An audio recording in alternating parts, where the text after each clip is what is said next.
DAX futures, though, pointed to gains of around 0.3%, and it's a similar picture with French futures over in the CAC 40 pointing to gains of 22 points. Okay, so we are expecting a bit of a bounce at the start of trade in some of these markets. Maybe the London market might be a bit of a laggard, but certainly the futures picture elsewhere suggesting a bit of positivity. We'll watch the luxury sector, as we've been saying, Richemont in focus there. Could that spread out into other luxury-focused indexes such as the CAC 40? The FTSE 100 down then by 0.2%. The Spanish IBEX making a small bounce to the upside this morning. Here's the dollar weakness. Mark was talking about this as being quite important, as suggesting to him at least that maybe the risk off we'd seen over the past 24 hours was maybe turning around a little bit, a bit of a capitulation there. This is the pound then up 0.2%, making use of that little bit of dollar weakness we're seeing. The euro is pretty flat.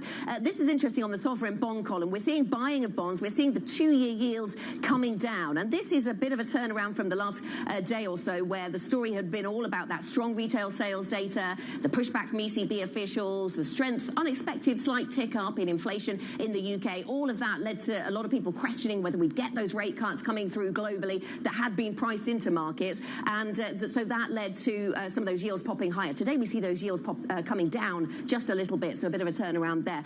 The oil price stands out as a bit of a mover to the upside, up by 0.9% then, Tom, on WTI, and Brent crude up by 0.5% as we keep our eyes firmly on the Red Sea and the wider Middle East story. What do you see on sectors? Yeah, indeed. Despite that move higher in oil prices, energy as a sector is actually currently down about 0.1%. There's a lot of movement, though, coming through for the tech stocks, and I wondered to what extent that is linked to the brighter outlook coming from Taiwan's TSMC, and to what extent that's lifting maybe European semiconductor makers. Certainly as a sector, tech is gaining 1.2%. So some pretty decent gains coming through there. Basic resources was in focus for us today as well, given the pop that we've seen in iron ore prices. Copper also higher.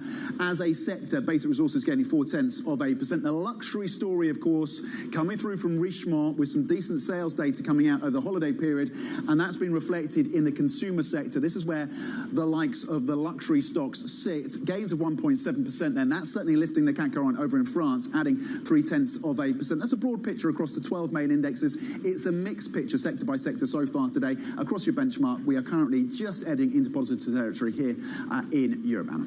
Okay, let's dive deeper into some of the stories being covered on the Markets Today blog this morning. Sam Unstead joins us from the blog team to talk us through the stories in focus. And let's start, good morning to you, Sam. Let's start with the ECB. Officials converging then around the month of June, around the summer, to start cutting rates. That's certainly the message that we heard quite loudly from Davos yesterday. But the markets have been and continue to expect more than that. Yeah, although they are moving closer and closer to that. You know, I think the ECB has been very on message this week. You know, everyone coming out pushing back on rate cuts, and now starting to converge around this summer cut, and markets are moving in that direction. There is still quite a big gap between you know, where markets think things are going and where what central banks are telling them. So probably we're still on this journey towards these two things converging eventually. You know, today, you know, there's a little bit of a bounce you're seeing in markets today, but actually things fell so much yesterday that I think what you're really seeing is a kind of a breath, and then we'll probably see another a bit of volatility to come. A lot of focus on the BOE, of course, yesterday, particularly around the sell-off that we saw in gilts as markets kind of readjusted to that higher than expected inflation print. Yields on gilts just coming down a little bit. I wonder how that ties into the housing market, because there's a little bit more optimism around the UK housing market right now. Yeah, so this is the RICS report. This is quite a good forward-looking indicator of where your surveyors, in this case, sort of see the market going. But what I would caution with this is that it's for December. And, you know, so we saw in December this huge build-up up in rate cuts, a lot more optimism about mortgage rates coming down, more competition in the mortgage market as well. But we saw yesterday, in addition to those gilt moves, swap rates, swap rates which are used to price mortgages, do now appear to be on an upward trajectory again. They're nowhere near the rates they were in summer last year, but they do appear to have now bottomed out. And so it may well be that some of that optimism starts to fall out a little bit when you talk in January. We talked yesterday a lot about UK inflation, Sam, and it popped up. It was stronger than expected. That was unexpected. That was not the expectation, obviously, in markets. And then that led to some, some commentary that these things don't move in a straight line, and that seems to be the case. What can we say about inflation when looking at the breakfast index? We always like to look through the prism of food. Yeah, and so food prices are still, inflation on food prices is still pretty high. Most of the way across that basket, the inflation rate is still higher than the headline rate. Some of it has come down a little bit. You've got some areas which are enormously, high growth. Olive oil, for example, still well over 40% growth. I think what you're starting to see is, yes, everything is moving in the right direction. With the inflation report yesterday as well, it is worth mentioning that there were a couple of quite big distortions in that, with the alcohol and tobacco duties and also the weighting of airfares, so two kind of technical things that pushed a little higher.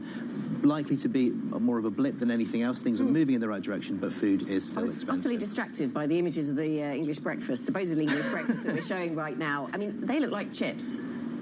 Is that usual? That is the thing in some parts of the country. Speak with authority on this matter. Well, I wouldn't be adding chips to my English fry up. I'm sure some of the producers might be in that category. Is this a Northern England thing, or am I getting into trouble here? No.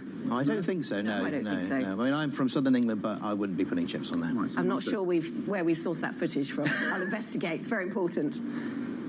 The sausages look good. Let's get back to luxury. I don't know how we segue from sausages to the luxury space, because Richemont came out with, of course, better than expected sales. It's lifting the luxury space more broadly.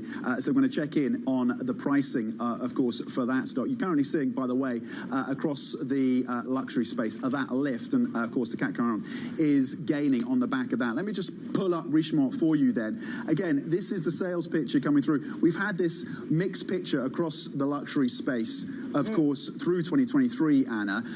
And we are now seeing gains coming through for that stock, of course, on the back of those better sales. The stock currently popping, what are we talking about? 8%, so 114 Swiss francs per share. So it's a big pop coming through for Richemont. Yeah, absolutely. So reporting sales that beat the average analyst estimate, showed continued top-line resilience. That is the analysis coming through from Jefferies analysts this morning. Also saying the trading update confirmed the resilient jewellery sales, and there weren't any bad surprises in watches, which is interesting given what we were hearing about watches of Switzerland earlier from Joe.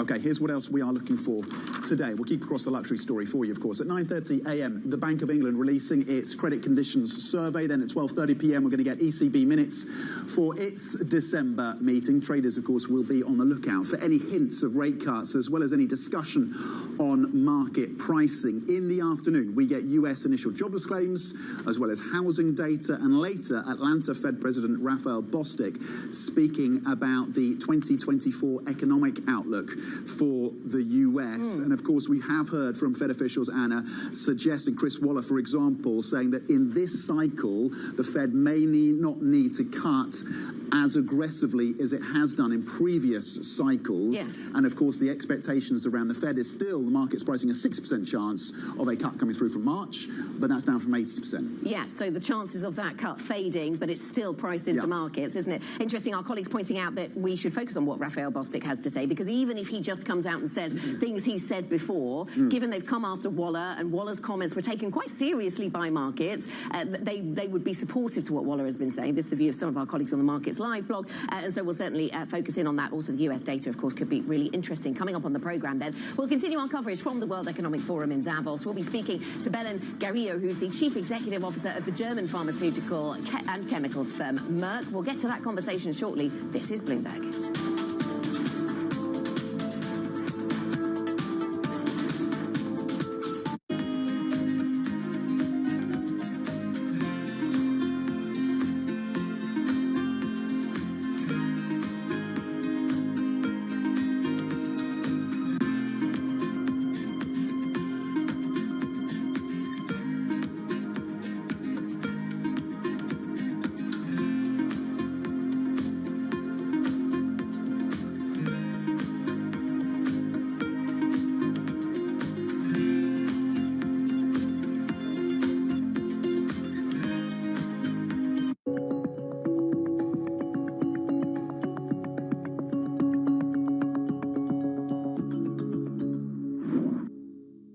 London will stay a financial center. It will stay our EMEA hub. We'll just have a rebalancing onto the continent. And actually, the numbers of who has moved across aren't that big. So it's sort of in the 200 level. And if you think about 15,000 people, that's sort of not that material. And so I do think both will basically continue to grow and continue to be very relevant. What will change, though, and the big thing that's changing, is actually the risk-taking is what's going to move. And so we've historically had risk-taking in the UK. That risk-taking and the assets that go with it, not the people alone, but the assets that go with it, that's the next phase of what we're now moving into. And that will be a material change.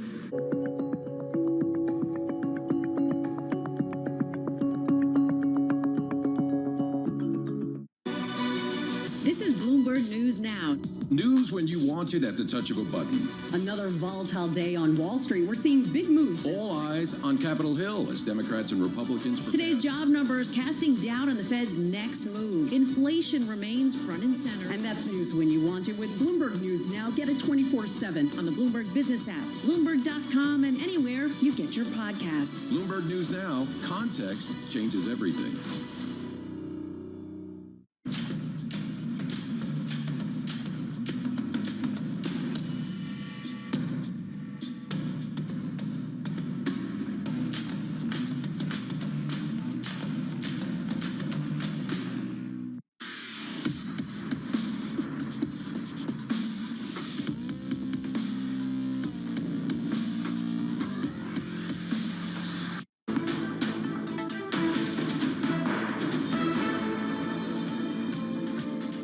Welcome back. This is Markets Today. Happy Thursday. We're 11 minutes into the European trading day. Let's cross back to our live coverage now. The World Economic Forum in Davos. Bloomberg's Francine Lacqua is on the ground for us, of course. Fran.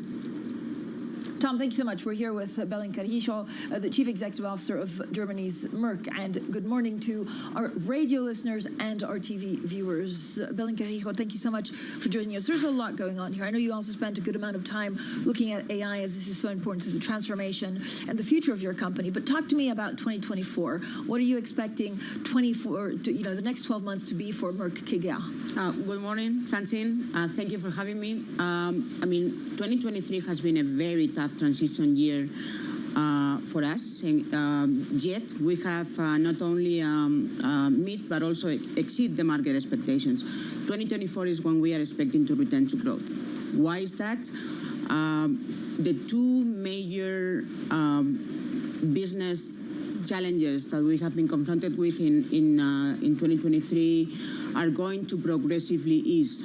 The first one, the situation of the market in life science. COVID disturbed tremendously the supply chain, and we identified very high inventories at customer level. So this has been progressively decreasing, and we have seen the inflection point in inventories by the end of 2023.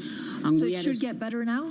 We are expecting to progressively, quarter after quarter, to return to growth on that business sector. Mm-hmm. Then the second challenge that we have been confronted with, that we believe is going to also get better in 2024, is the semiconductors materials market. And there we have also seen that our customers are rebuilding capacity progressively, and we are confident that we will be able to return to growth, to profitable growth progressively in 2024. I mean, I guess, and the third unit, the healthcare. So you talked about life science, there was electronics, and we'll talk a little bit more about semiconductors. And then the third, of course, healthcare unit, also suffering a pretty heavy blow in December because one of the experimental drugs did not get approval. I mean, your semiconductors basically have been in a downward turn for quite some time. When are you expecting a significant pickup in that?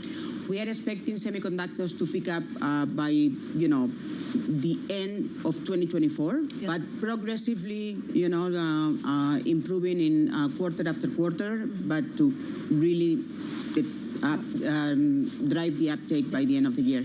But let me comment a bit on your statement on healthcare, because actually healthcare has been our stellar performer in 2023, mitigating two of those two issues that I mentioned, our market challenges in 2023. Yeah. So healthcare had a stellar performance driven by the launches, and you know, I think it's not that it didn't. It wasn't. It is not that it didn't get approved. It is that, you know, the phase 3 trial confirming that evobrutinib was very effective in MS didn't beat the control arm. I mean, there was so much hope, right, on this evobrutinib drug that a lot of analysts were saying, look, this is going to be blockbuster, this is going to be changing for Merck KGaA. So there was a little bit of disappointment. Again, is there something that, you know, that will be the stellar blockbuster?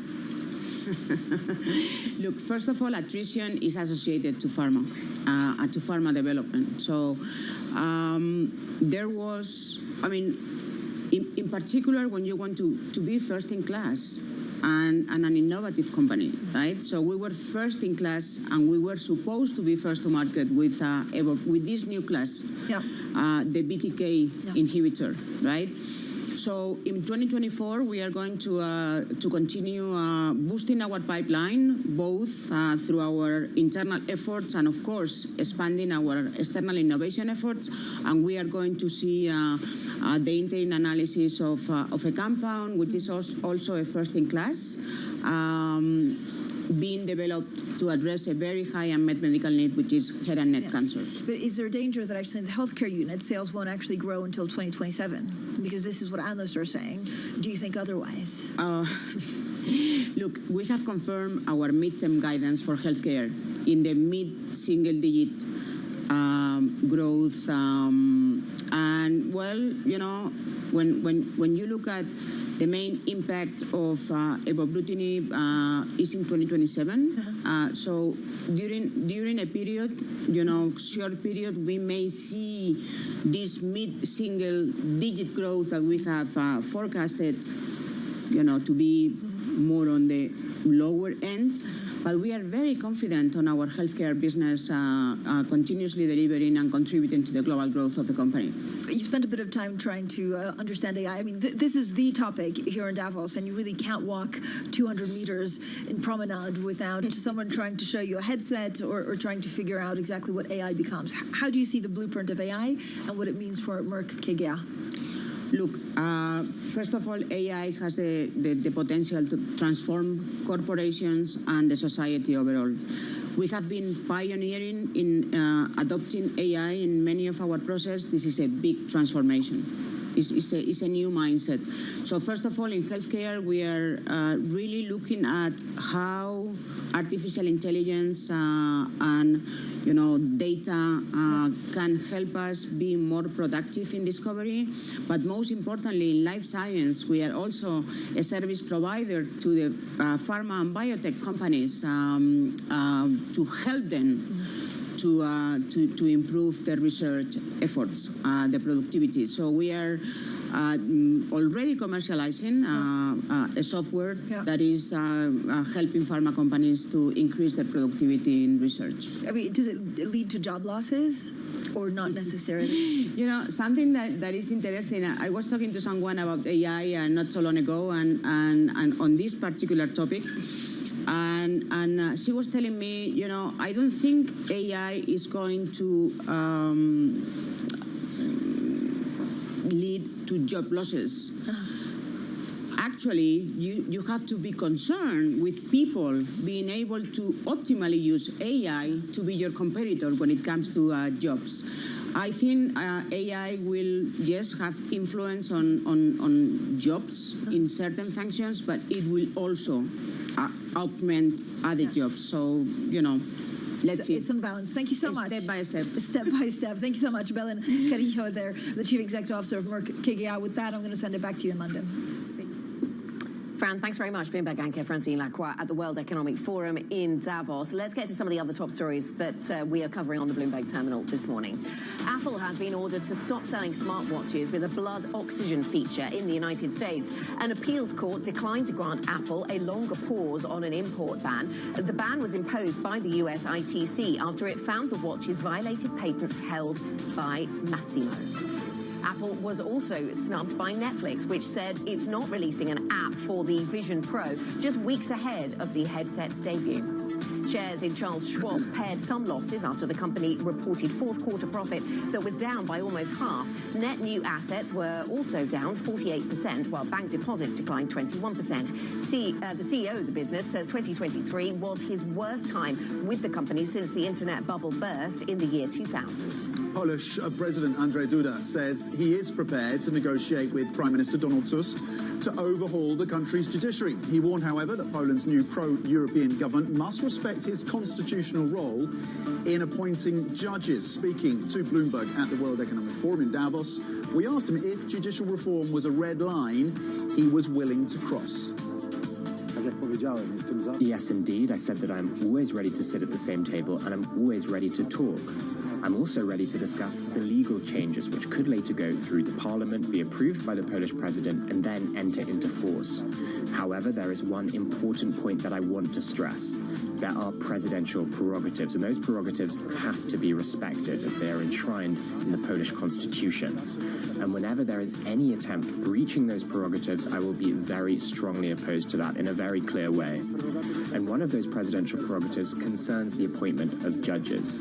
And as I said, judges are nominated or appointed by the Polish president. They take the oath in the presence of the Polish president.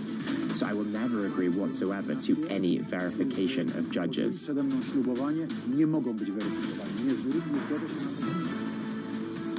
Now, the UK Prime Minister's plan to deport asylum seekers has survived a key vote in Parliament. It comes as a relief for Downing Street after potential rebels from Rishi Sunak's own party fell in line. But doubts over strategy continue to dent his authority. The legislation now advances to the House of Lords, where it's due to face more opposition.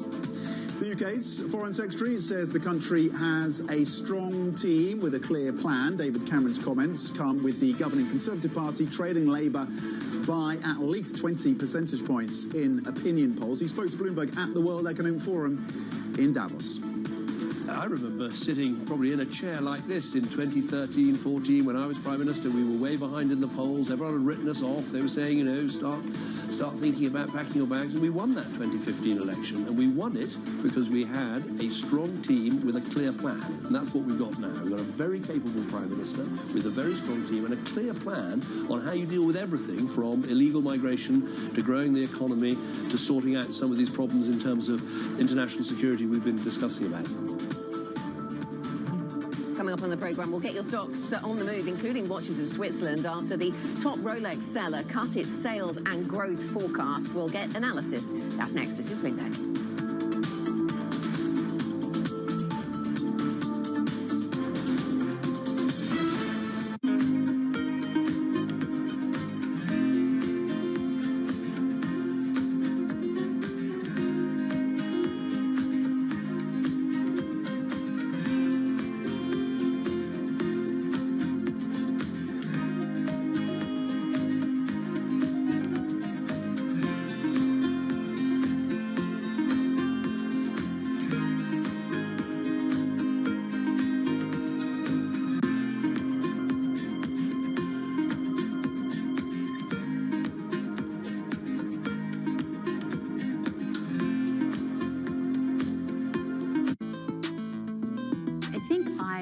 was around so many powerful people in my entire life. From the time I got married to Robert Kardashian and had a whole ecosystem of businessmen and entrepreneurs and people running studios, and, you know, any given day it would be the head of a studio, and, you know, just often paid attention without really realizing I was paying attention. And I had a very amazing education. I was a housewife. I was raising 4 kids at home.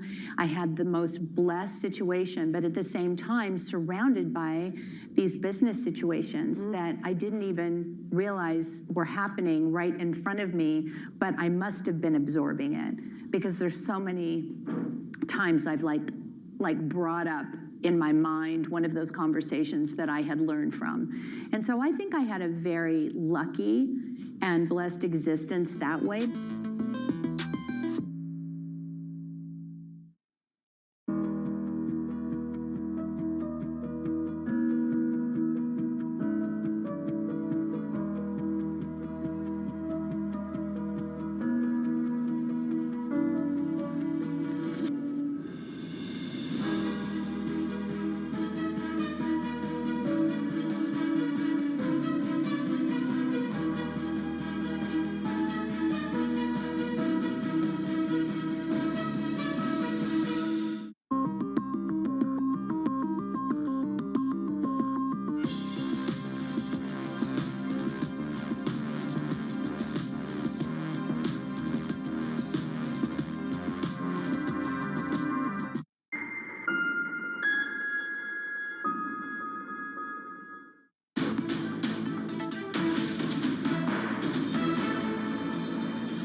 Welcome back to Markets Today. Let's check in on some of the individual stocks on the move with Joe Easton. As we look at the benchmark, currently flat here in Europe, Joe, on the Stock 600. You can bring us some more interest, though, because there's quite a lot happening on an individual story basis, an individual company basis, Joe. Absolutely. So Watches of Switzerland is hammered in the opening of trading, down 29%. It's getting worse and worse as we continue trading here in London, warning that people in the UK are cutting back on Rolex watches. Analysts at Citi saying that they think this is due to January sales not being as strong as expected. They expected people to go out and buy watches. They haven't done that. But take a look at Richemont, up the most since November 2022 over in Zurich. They are saying that Chinese tourism is boosting their sales, also strength in the Middle East, like Dubai as well, according to them. Couple of gambling stocks, Flutter, that one gaining strength in the US with FanDuel, and Lottomatica dropping as Bain Capital cut stake in the lottery firm. Some of those companies are getting hit this morning. Ceres Power up 36% here in London. They've done a deal with a Taiwanese power firm. This is a small company based in Surrey in London. That one gaining. Harbour Energy cutting their growth forecast. This is a small cap UK oil firm. That one down today. ST Micro, though, that one is gaining following those strong results from TSMC, and EQT Private Equity cutting some of its growth forecast this morning. Finally, ratings changes. Bank of America more positive on real estate, upgrading a bunch of stocks there, but downgrading HelloFresh as it continues to be hit by higher interest rates. A hold is a grocer that's cut over at UBS, and BAE Systems, that one interesting to me, down 1% as Exane goes underperform on that one. Joe, thanks very much. Joe Easton from our equities team with a rundown of some of the stocks on the move. Luxury and watches certainly a focus this morning. Coming up on the programme, we'll head back to the World Economic Forum and speak to the President and CEO of the Philippines Sovereign Wealth Fund. That conversation coming up shortly from Davos. European markets then pretty range-bound, as Tom, you were just saying earlier on. But as Joe was pointing out, some interesting themes under the hood. US futures flat to positive. Nasdaq futures up by 0.2% this hour. This is Bloomberg.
Swinehart is supremely skilled at navigating the rapids of real estate. That's important because real estate development is the next frontier in the business of sports. Fenway Sports Group has a blockbuster project in the works. We have 5 acres to play with here. And when all is said and done, we expect 2 million square feet across residential, commercial, retail. Given the track record of Messrs. Henry, Werner, and Gordon, the Fenway Corners plan comes with high hopes of success. That doesn't mean it will be an easy lift, especially right now. What have you learned with the dynamic move of the interest rates? Do you go fixed structure or floating structure, much more like what they do in Europe? Yes and yes. We have a mix currently. It's a little bit of a different model than what I was used to in the public company space. Say in some ways we provide ourselves with a natural hedge, leaving some of our debt floating and some fixed. Julie Swinehart took me on a walking tour into the future. This is going to become the true entrance to Fenway Park. And that's part of the attractiveness of this project is the age-old recipe of increasing dwell times, bringing fans to the park, bringing in businesses, maintaining what's here and preserving some of the historic nature of what you see around you, but making it even more accessible, making it more fan-friendly. ways on the heartbeat of the tech sector. Spread across global markets. The real-time data aspect is going to be important. We're going to bring you expert analysis on that. Sure. Don't miss Bloomberg's interview with the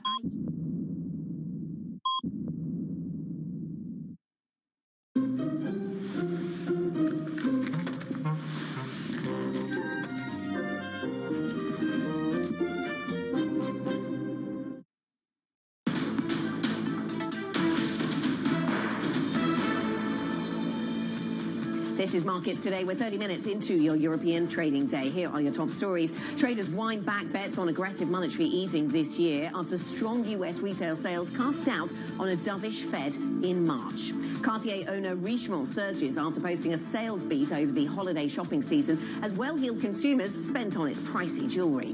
Plus, fresh tensions out of the Middle East as Pakistan carries out strikes against militant hideouts in Iran in retaliation for similar attacks by Tehran just yesterday. So, Tom, there's geopolitics in the mix. Markets putting that to one side, it would seem, but we keep closely watching what's going on in the Red Sea and in the broader Middle East region, of course. In terms of the markets and the corporate earnings stories, we've had good news out of some of the leisure names, gaming names, and that's pushing that sector higher. Mixed reports, though, out of luxury. Yeah, and so you're seeing a very modest upside coming through from the European benchmark after 3 days of losses. But luxury is absolutely in focus for us today, as is, of course, basic resources. As you said, commodity prices up today, energy prices as well. So that sector remains, of course, of interest, given the geopolitical tensions that we are seeing rippling through that region now. The European benchmark then adding just a little under a half of a point, currently up 1/10% at 468. The FTSE 100 is something of a laggard today, currently flat to negative territory, 7,446 for the FTSE 100. The DAX, though, enjoying some gains of around 26 points, up just under 0.2% at 16,458. Let's flip the board onto the sectors to see why we are seeing this divergence in terms of the major indexes. Tech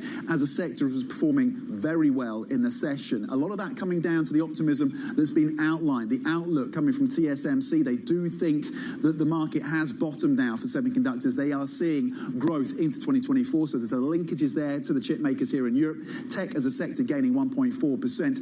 The consumer sector, and this is where the luxury piece and Richemont sits, currently gaining 1.4%. That's helping to lift the CAC 40 over in France, which is seeing some pretty decent gains so far in the session. On the downside, you are seeing pressure coming through within the personal consumption space, currently down 0.8%. Autos just off 0.1%, modest losses coming through there, and the healthcare sector down 0.3%. It's a mixed picture across these sectors. The standouts, again, really coming through from the luxury space, technology across your benchmark, just a gain of a little under 0.1%, Anna. Okay, let's head back to our live coverage from the World Economic Forum in Davos. Bloomberg's Haslinda Armin has a guest with her. Haslinda. Well, we're spotlighting the first ever sovereign wealth fund of the Philippines, Maharlika Investment Corporation, and with me is Rafael Consing Jr., President and CEO. Joel, better known as Joel, thank you for joining us. There's been a lot of buzz, some controversy, a lot of people asking about your first possible investment. Where is it likely to be? I mean, people are talking about possibly a growth, capital-intensive sectors. To put it, I think most likely it's going to happen in the infrastructure and energy sector. This is where most of the requirements are needed in the Philippines at the moment. It's quite interesting. If you look at 2017 numbers, there's roughly about 457 kilometers per capita in the Philippines per 1 million people. And that's very low compared to where the rest of the ASEAN is.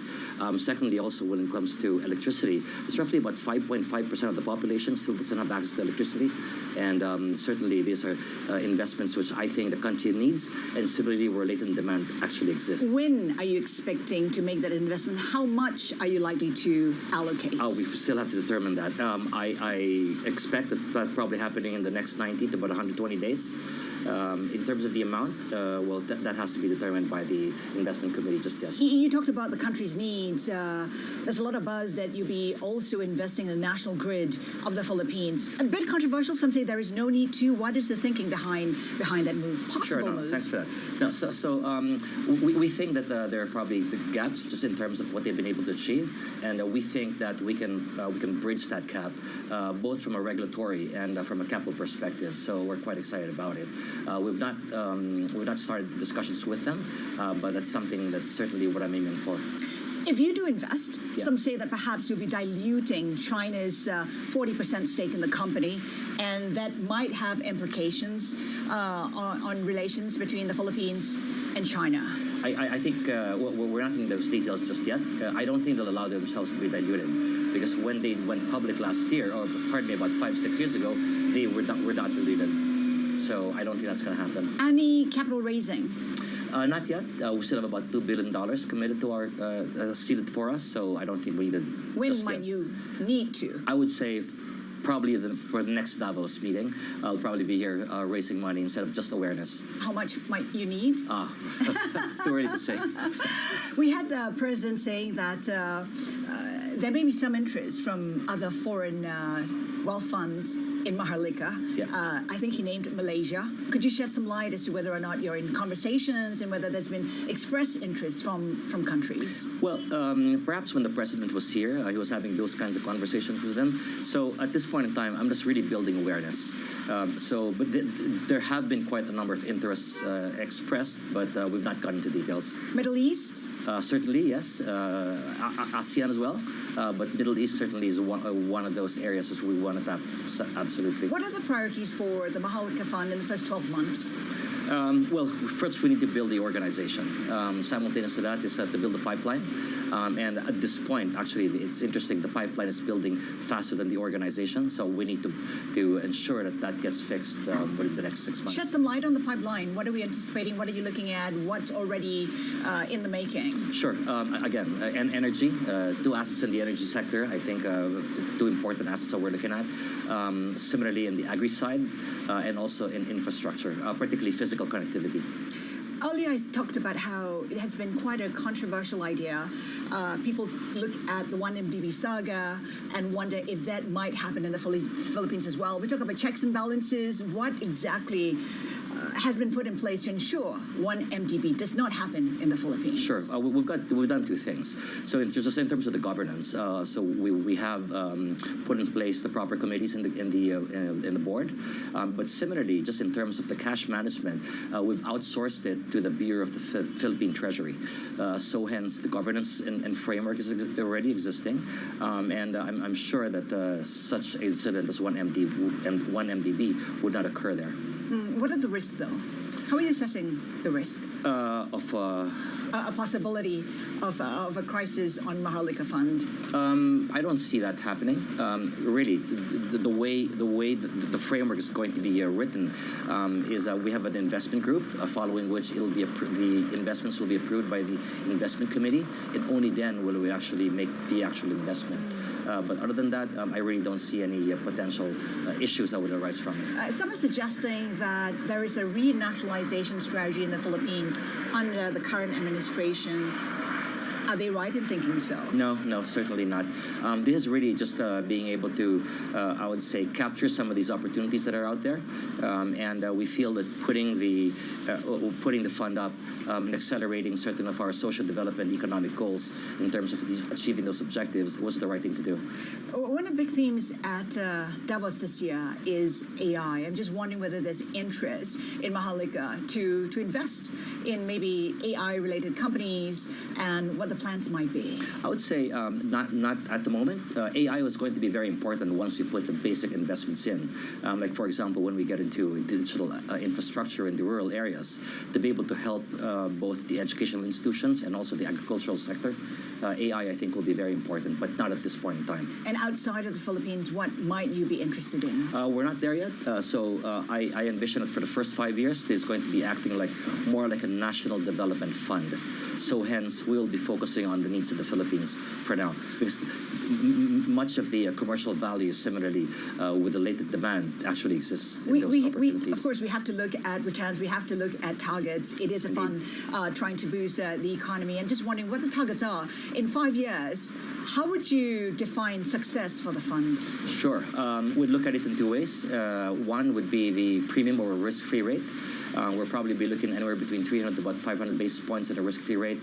And also consider if you got foreign investors coming in, we need to consider the swap points that they would have to buy, basically, to hedge themselves. But I think that about 500 basis points above risk-free rate would actually give them the benefit of that. And what are you assessing? How are you assessing the current investment climate?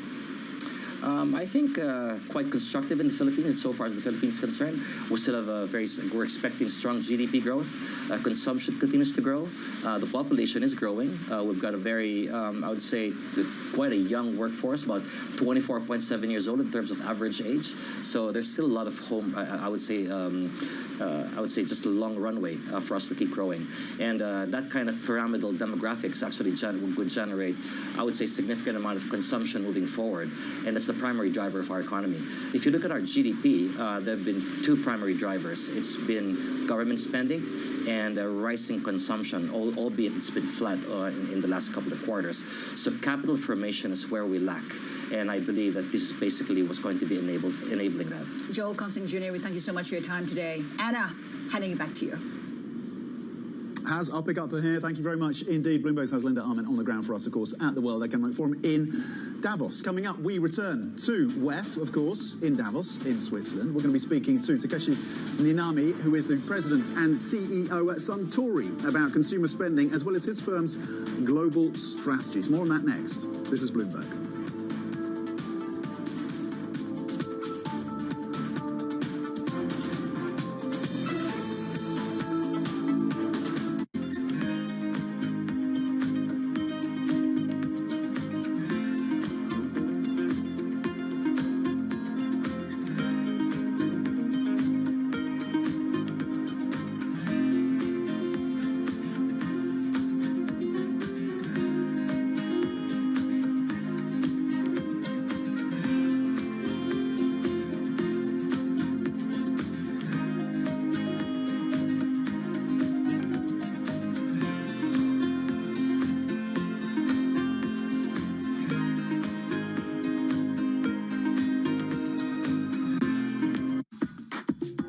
Did art conservation help you in any way to be a better investor? And should a lot of good investors learn how to be an art conservator as well, or not? I think in conservation and art history and liberal arts, I think differently than a lot of people that have just done finance.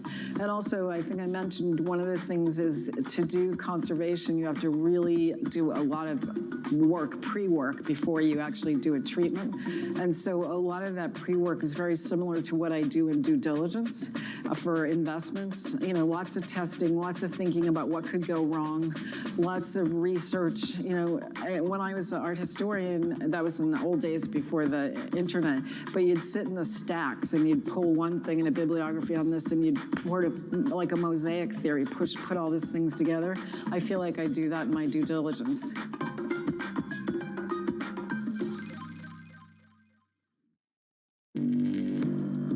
Access the financial world on demand.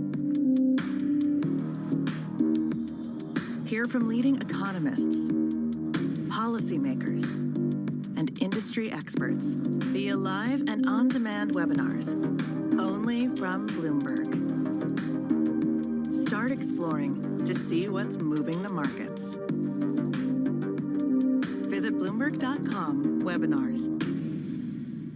The new Bloomberg Surveillance covers the latest in global markets and the political events that influence your world. Join Jonathan Farrell, Lisa Abramowitz, and Anne-Marie Hordern every weekday morning at 6 a.m. Eastern, only on Bloomberg.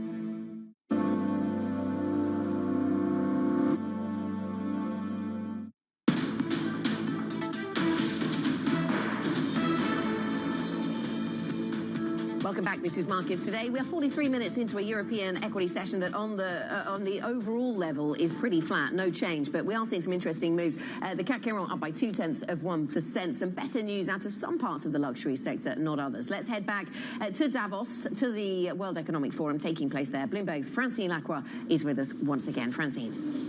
Thank you so much, Anna. We're here with Takeshi Ninami. He's President and Chief Executive Officer of Suntory, one of the most famous and well-known drinks companies in the world. Tak, thank you for joining us. There's a lot going on in the drinks business. The way our tastes have changed, the way we drink has changed. What will be transformational for Suntory? Gen Z, that generation started to show less drinking, which I don't like it, but that is evident, and that we responded to it by putting more resources to ready-to-drink. And that market is very much growing. So, and by the way, we are number 3 in the world. And plus, we have the skill sets to mix alcohol and flavors. Flavors come out of the skill sets of the soft drink industry. And this is the spirits. We have both. And we've been in this market more than 30 years. We have R&D. So this is the market for us. But so talk to me a little bit. When you say that, of course, they don't drink. I mean, they still want premium drinks. Right. So it's just not alcohol because they're more health conscious. Exactly. So when you look at the ready-to-drink market, is this alcohol-based, or is this also a healthier substitute where you feel like you're drinking a cocktail, but it's alcohol-free? Both. That has alcohol, but far less. Let's say 3.5% to 4%, whereas 46%. Second, sweetener is natural, but not sugar. A little bit sugar. So technology is involved. What I'm trying to understand the perfect mix. And again, are margins actually smaller compared to what you used to do in even very old aged whiskey years ago? That's right. I think I would say at most one third, maybe half, comparing to the bottle. But the key thing is people buy 6 packs. In total, entire aggregate of profits is okay. So, and I'd like to increase the economy scale eventually. Yeah. Plus, we can reduce entire supply chain. So that's in these ready to drink, again, you're number 3 now. You want to be number 1. Exactly. When? When do you think you'll be able to get there? 2030. That's our target. So in that context, the U.S. is the most important market. We are nobody in U.S. And so this is where you have the most potential. How's the U.S. consumer behaving right now when it comes to your products? We started as a trial in California. Huge fans are coming up. So we felt that, and we started to feel we can expand our product launch into other states, but not in a hurry. We just check the consumers, because unlike the not like the whiskey and the spirits, local context, local taste is so important. So we have to learn consumers more carefully. But if you look at the U.S. consumer, are they trading down because of the cost of living, because inflation is going up? Evidently trading down from luxury to ultra premium to premium. So premium is still doing fine. Talk to me about your premium prices in Japan. So they've increased significantly to make up for sales elsewhere. If yen moves a lot, do you lower the prices? Not really, because we boost that the quality which is suitable for the current pricing. And plus, we decided to increase prices. I think that's because of supply demand still. Yeah, so that's more or less a luxury, and I would say super premium. Yeah, and it's because basically they're scarce, right? I mean, premium whiskey takes years, like decades, actually, to age. So where do you see the best growth markets for that product? U.S. and China, India. But in case of India, I think it will take maybe more than 3-4 years to develop. How confident are you about the Japanese economy? It's gone through big changes. A lot of investors here are really looking at Japan as a bigger investment opportunity. Comparing to last year, I'm very much optimistic. One key reason is labor tightness, and that is pushing industry to increase wages much more than the past, and which is related. I mean, deflation is almost over. But there's inertia.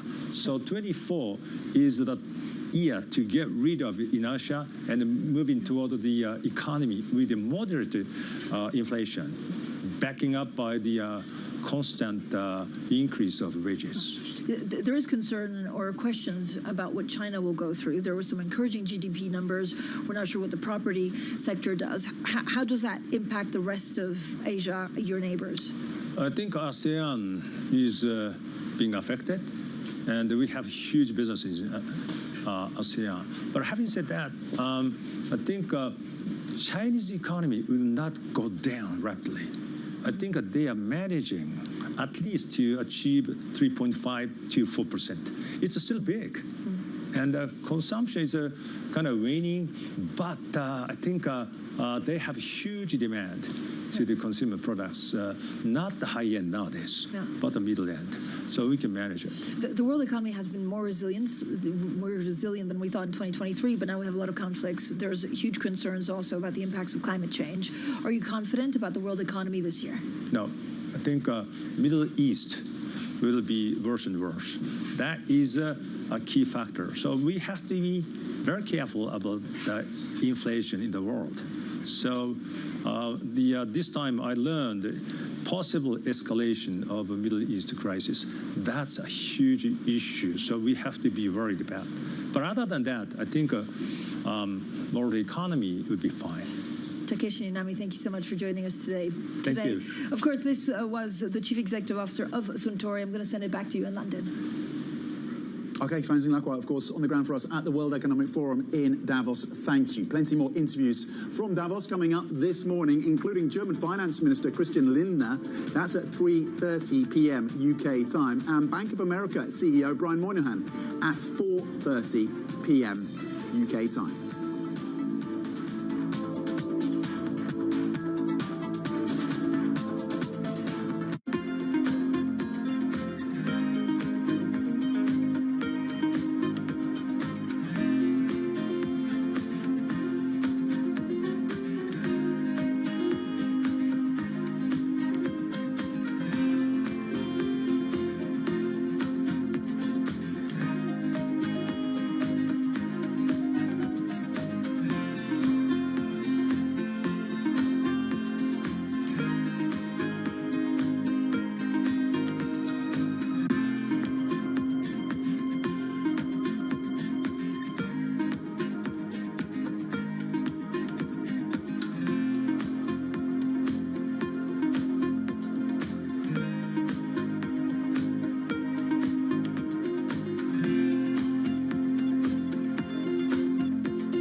For the first, call it 18 years at Chipotle, this was you come into Chipotle along the line, you interact with the crew, and you customize your meal.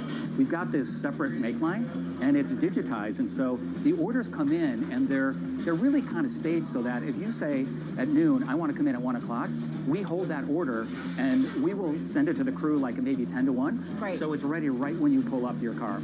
How do you manage these kind of two different staffing needs, right? Yes. And making sure you have the right amount of people Yes. at the right time. We spend a lot of time projecting sales. A lot of it is, it's part art, part science. We're trying to bring more science and more AI into it. Because if you get the right sales projection, then you know exactly what your staffing needs to be. So if you get the sales right, you can get the entire restaurant staffed perfectly. With just a couple people, our average restaurant now does about over $1 million per restaurant in digital sales.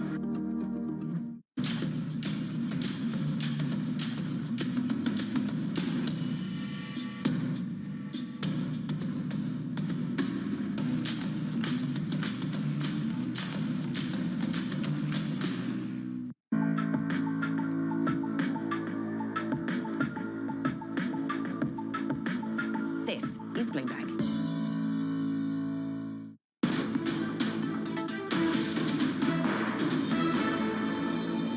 Well, I think the corporation tax is at a competitive level, and it's incredibly important that the British industry is competitive. I'm here in Davos to say to business that with a Labour government, we would be not just open for business, but actively encouraging investment and wealth creation in Britain, and making the argument that Labour today are the party of wealth creation, and we wouldn't do anything with tax to deter that investment. So does that mean that you could actually rule out increasing corporation tax tax, VAT, and bank levy. Well, look, I'm not going to set Labour's tax policy on a television programme, but I think I've been very clear and very consistent. We want to give clarity to business and give them certainty that they can make those long-term investments. Yeah. And indeed, we would invest alongside business in some of the big growth opportunities that we see in our economy today. Right, but from what I've understood, definitely no corporation tax increase. Well, look, I'm not going to make that commitment on this programme, but we want a competitive rate of tax and we want certainty for business. The UK Shadow Chancellor, Rachel Reeves, of course, speaking at the World Economic Forum in Davos. The current Chancellor is also there, we understand, and meeting tech businesses. Let's have a look at some of the stocks that are on the move then this morning, then, Tom. And it's 8:54, so 54 minutes into our European trading day. And these are the movers to the upside. Richemont has been doing very well. Flutter at the top of that list, though. Flutter up by 12%. And the story here is growth in the United States. They reported results ahead of a plan to sell shares on the London Stock Exchange. That's on the New York Stock Exchange, sorry, that comes on January 29th, so we're aware of that growth story stateside. Richemont doing well in the face of other negativity around the luxury space coming from Burberry and Watches of Switzerland, of course. And interesting to look at what's going on with the tech names today after TSMC's outlook backed hopes for a global tech recovery, broadly speaking, in 2024. Profits fell less than had been expected or feared last quarter. So something of a positive sign there for European tech, and you see some European tech names responding positively, Tom. Yeah, to the downside, and you flagged this one, Watches of Switzerland. Of course, they have big exposure to the UK market, a major Rolex seller here, amongst other brands, and the US, and they've downgraded their forecast, their full-year revenue target. That's been downgraded, and they are taking a big hit, as you can see. The stock down almost 30%. That's the biggest drop we've seen since about 2020.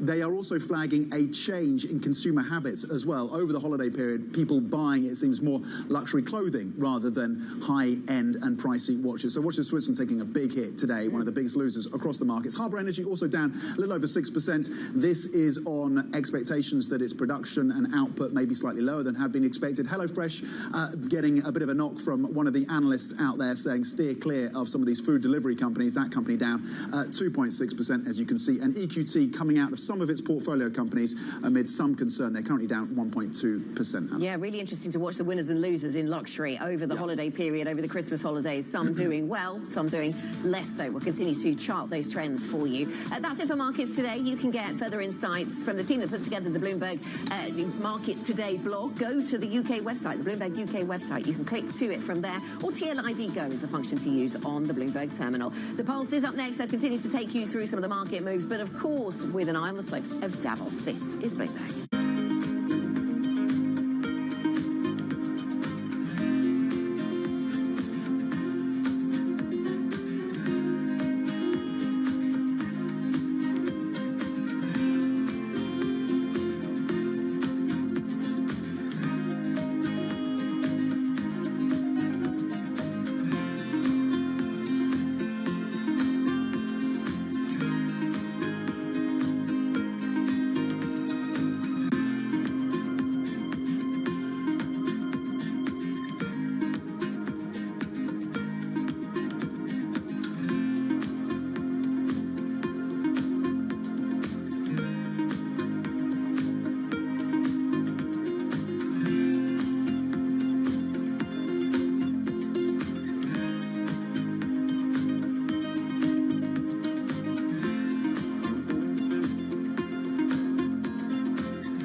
This will probably go down in history as one of, if not the largest financial crimes ever.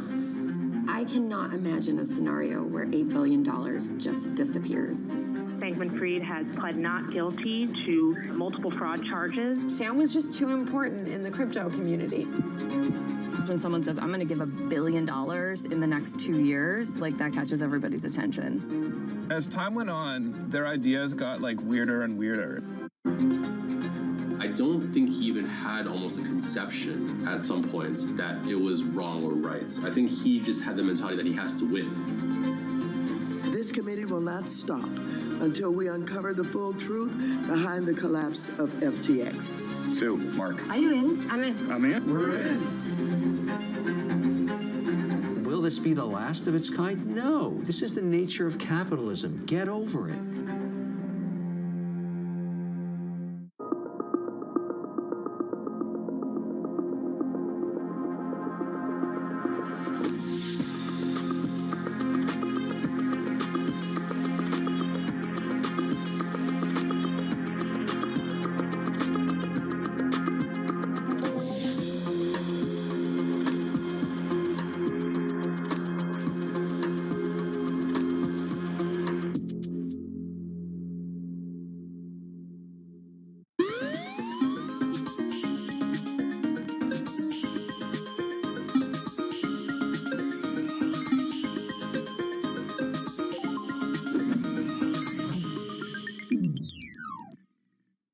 Why do the biggest names in business choose Bloomberg? That is a great question. It's a great question. Great question. Great question. That's a question I get all night. Bloomberg, top experts, great questions.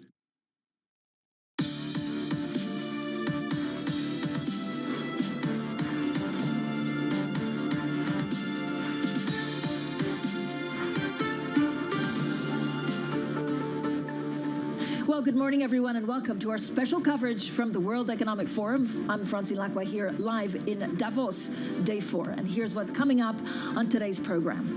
Fresh tensions in the Middle East as Pakistan carries out strikes on militant groups inside Iranian territory in retaliation to similar attacks by Tehran yesterday. Pakistan's prime minister cuts short his time in Davos to return to Islamabad.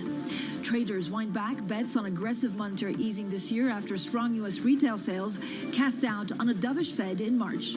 Plus, coming up from Davos this hour, interviews with the head of Meta's global business group, the director general of the IAEA, the international chief executive of Goldman Sachs, as well as a Carlyle Group co-founder. But let's start in the Middle East, where tensions are escalating, this time between Iran and its nuclear-armed neighbor, Pakistan. Now, the Pakistani military says it's carried out strikes on militant groups inside Iranian territory. This was in retaliation to similar attacks by Tehran yesterday. Pakistan's prime minister has cut short his time here in Davos and is returning home to deal with the unfolding crisis. We are delighted to be joined by John Doyle, chief executive of Marsh & McLennan, global leader in risk management, but also a broker in insurance. So Mr. John Doyle understands risk. You understand also premiums that need to be paid to go through the Red Sea. Are you worried that this escalates? And good morning.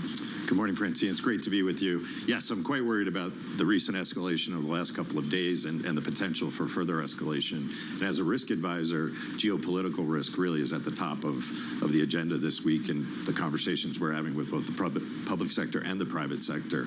And that one of the roles that we play is helping clients understand what that means for their supply chain risk, how geopolitical events may impact cyber risk, and then, of course, in shipping as well. And that's a major challenge at the moment. And so what happens to shipping in this kind of environment? Again, how many percentage of boats will actually have to go around to make sure that they're safe and they can actually have insurance? Yeah, insurance, of course, is a critical enabler to the shipping industry all over the world. And it's not just the Red Sea. We've seen challenges, of course, with the war in Ukraine, around the Black Sea, drought conditions in the Panama Canal. But specifically to the Red Sea, you know, the insurance market's in great turmoil currently. Prices have increased very significantly, in fact, up about 10 times. But many shippers aren't even willing to expose, of course, their people or, for that matter, the vessels or the cargo. And so that's requiring shipping to head down different paths and different routes. And so it's critical for business leaders to scenario plan in this type of environment. But see, so when I speak to investors, a lot of them say, well, we don't know how to scenario plan. And so they largely ignore the risk. You operate in a different space. What are chief executives doing to try and mitigate this risk? Well, we're trying to work with our clients in getting in front of this risk, understand where the risk lies, understand where the risks aggregate, do some scenario planning, and if possible, mitigate the risk in advance. And as it relates to shipping, it's going to require different routes in many cases. But this means a lot more expensive. Are a lot of your, the chief executives that you advise in this space just allocating a lot more money to get goods from A to B? I think they're trying to better balance resilience with efficiency.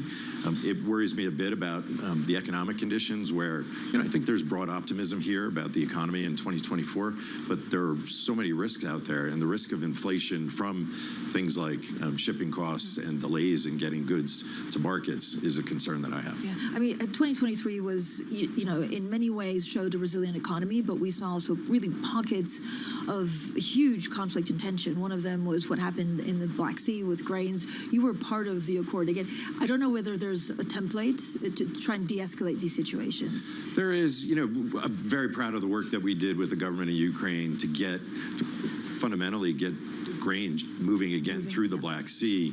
It's such a critical part of their economy. So while at war, trying to enable the resilience of the Ukraine, is a really important thing. And so we worked with the government there, put some structure together, and it's a public-private partnership. And, we've seen war risks before, and we've advised around it. And so, there are possibilities, of course, and lessons that have been learned that we can apply to the Red Sea. How much do you worry about 2024? There's elections. We talked about disinformation. We're not sure where AI is going. There's climate change. There's conflict. Well, I'm positive about 2024. Having said that, and I look back to a year ago when we had a similar conversation, I thought there maybe have been too much pessimism a year ago. I worry that folks are a little bit too optimistic today. And again, I think business leaders need to be aware of where those risks are. And it's not just geopolitical risk, economic risk, the risk of inflation we were just talking about, technology risk with the advent of AI, and cybersecurity, of course, continues to escalate. So I'm worried about those risks. And so we need to be prepared for a broader range of outcomes. And again, thinking about risk and putting it at the top of mind is critical. Does it mean that chief executives will, become leaner in terms of how they operate? So cost cuts, probably job losses, again, because it's uncertain. It is, and I think it's always uncertain, right? At this time of year, you're never quite sure how the economy is going to evolve, but the complexity of the moment with these meta risks today is really what sets today apart from, from recent years. So a number of CEOs that I've spoken to are entering 2024 a bit more defensively with a level of optimism, and so being agile in this kind of environment is critical, and preparing for that agility and scenario planning is important. I guess always everyone's concern is that, there's a survey, we have the risks, and then something pops out of nowhere, like we saw in the last 3 to 4 months. Can you identify, a potential black swan? I don't know whether it's something in the markets, liquidity, or something that actually you're looking out for that we're not talking about. No, I think between geopolitical risk, economic risk, again, the risk of inflation, climate-related risk, of course, can create all sorts of challenges. Labor risk, I think, tight labor markets, social issues are critical in some of the. All right, tight labor market, and? But the thing that I worry about mostly in 2024 with the explosion of AI is misinformation risk and what that might mean to elections. You see, we have people popping in. This is what happens in Davos. We have to be agile. John, great conversation. Thank you so much, as always, for joining us. John Doyle, Chief Executive there of March McLennan. Coming up, generative AI is dominating discussions at Davos. We'll be hearing from the head of Meta's global business group, Nicola Mendelsohn. That's coming up next. That's a conversation you don't want to miss as well. This is Bloomberg.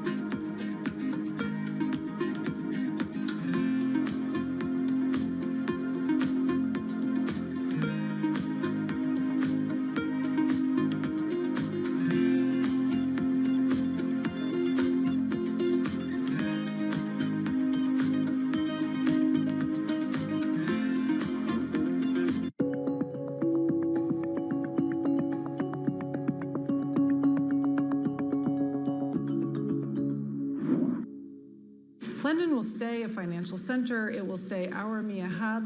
We'll just have a rebalancing onto the continent. And actually, the numbers of who has moved across aren't that big. So it's sort of in the 200 level. And if you think about 15,000 people, that's sort of not that material. And so I do think both will basically continue to grow and continue to be very relevant. What will change, though, and the big thing that's changing, is actually the risk-taking is what's going to move. And so we've historically had risk-taking in the UK. That risk-taking and the assets that go with it, not the people alone, but the assets that go with it, that's the next phase of what we're now moving into. And that will be a material change.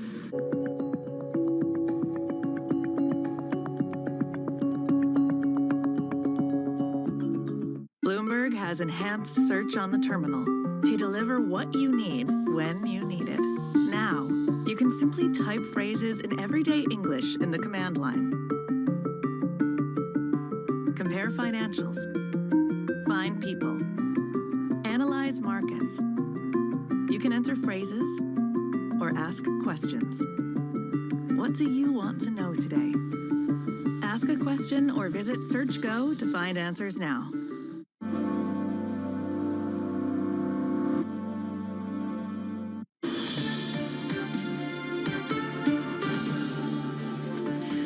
to the pulse, everyone. The rise of generative artificial intelligence has dominated discussions at the World Economic Forum this week. Now, the issues of accuracy, regulation, and also how to make it pay are among the key areas being debated. Now, to understand some of this, or not all of this, we're joined by Nicola Mendelsohn, Head of Global Business Group at Meta.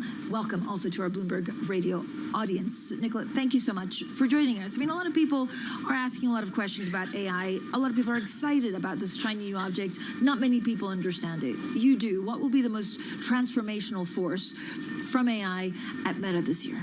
Oh, so many things. And you're right. It's really a big conversation here this week at Davos. In many ways, this could be called the AI conference this time. From our side, from a Meta perspective, Mark's been a real pioneer in this area. And we've actually, we set up FAIR, our Fundamental AI Research Lab, over a decade ago. And AI has been at the heart of Meta since the very early days of Newsfeed. So we're using it in a number of different ways. We use it on the ranking, so the things that you're seeing in your newsfeed. We use it on the monetization side as well, in terms of connecting the very best ad to the right person for the advertiser. But yes, things have changed dramatically in the last year. So we're now imagining a world where you can have personal assistants. And from a Meta perspective, we think you're not just going to have one assistant. We think you're going to have multiple assistants that can help you in various different aspects of your life. So there's many different areas. And then I think about how it's changing the advertising side of things. Last year, we brought together all of our advertising properties that are using AI into Meta Advantage Suite. And the performance that we're seeing here for our advertisers, an increase on average of about 32% on a return on ad spend, and a decrease on a cost of acquisition of about 17%. And advertisers are using at least one of these products now, so there's a lot of momentum. So, Nicola, how do you actually transform it into business? How do you monetize on this? Yeah, well, that's a very good example in terms of how advertisers are using it, in terms of, I think of it like easy buttons. Okay. So in the past, what we're allowing advertisers to do now, it might have taken them 15, 20, maybe 30 steps to set up a campaign. You can do it in one button now. And we can find people that you might not have thought wanted to buy your product and put that advertising in front of them. That's one aspect. Another aspect is actually on the creative generation side. And so we're putting the tools right in the hands of the smallest and the biggest advertisers in the world to be able to change the background of the advertising, change the copy, change the dimensions. So these are, again, all things that are cost saving. So it's not just about how to make money, but it's also about how you can actually reduce costs in terms of the number of steps that something might have taken. So is it fair to say that Meta has gone from metaverse to AI? No, we're doing both. You can't have a metaverse without AI. I mean, AI is very much the building blocks, whether it's on the hardware side, where the new Quest 3, the fact that we have mixed reality now, that relies on some really deep AI machine learning in order to bring together the physical world and the digital world. And of course, the building blocks of the metaverse in terms of... But it's disappeared from Davos. Have you been asked about metaverse? I'm talking about it all the time. I did a main stage panel on it. And actually, we're seeing more and more business use cases of it as well. We're seeing it being used in supply chain. Pfizer are using it in their supply chain training. A lot of training. We're certainly seeing a lot of things on education as well. And the three-dimensional aspect and the co-creation of it, many different companies taking that up at this time. There's a massive challenge this year against, I guess, misinformation, fake news in an election year, because it's probably more important than ever. We have more than 50% of world GDP citizens going to the polls.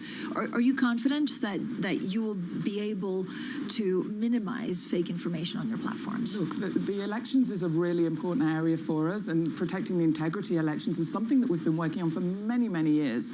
And we're not just waiting for 24. I mean, there's big elections all the time all over the world.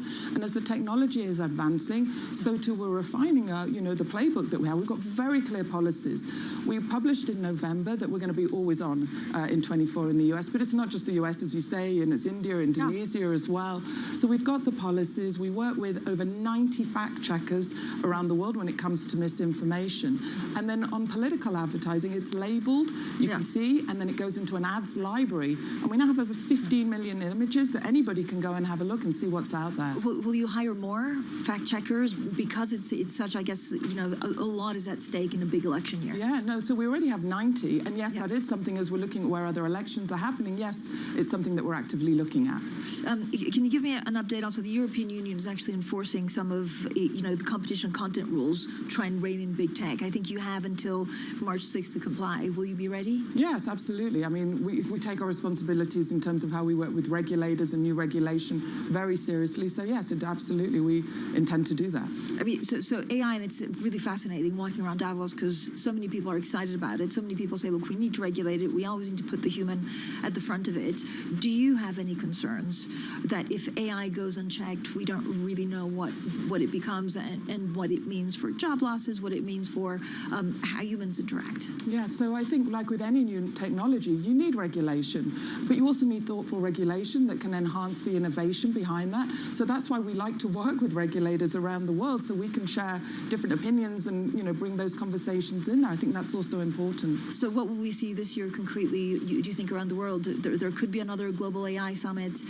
Does those things matter, or do you need to look at it more from a business perspective? Look, I think it's really important. Look, we're not going to wait around for the regulation to come into play. We're already going to get ahead of it. So we're building in responsible AI into every single one of the products that we're creating, very much learning from the work that we've done with privacy and the whole safety aspect of things. We now have around 40,000 people at the company that are working on these sorts of issues, and it's an area where we've spent over $20 billion to ensure the safety of the products that we're putting out there. So we're going to keep working on this anyway. We're going to keep ensuring that we're thinking about these issues right from the very beginning. But ultimately, this works best when we can work as an industry together and also obviously with regulators. How's Threads going? Oh, it's very exciting. It's a source of revenue yet? No, it's not. It's exceeded our expectations. We already have 100 million people that are enjoying it and using it, and we just recently launched it in the EU as well. We're bringing in more and more products all the time. We're seeing great engagement on there, but no plans to monetize just yet. Okay, you'll have to come back and tell us when you do, Nicola. No, I will. Thank you so much, Nicola Mendelsohn, their head of Global Business Group at Meta. Now, coming up, we'll also be joined by Rafael Grossi, Director General of the International Atomic Energy Agency. So we'll discuss nuclear proliferation and the risks facing the world. That's coming up next, and this is Bloomberg.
Was around so many powerful people in my entire life. From the time I got married to Robert Kardashian and had a whole ecosystem of businessmen and entrepreneurs and people running studios, and any given day it would be the head of a studio, and just often paid attention without really realizing I was paying attention. And I had a very amazing education. I was a housewife. I was raising 4 kids at home. I had the most blessed situation, but at the same time surrounded by these business situations that I didn't even realize were happening right in front of me, but I must have been absorbing it because there's so many times I've like brought up in my mind one of those conversations that I had learned from. And so I think I had a very lucky and blessed existence that way.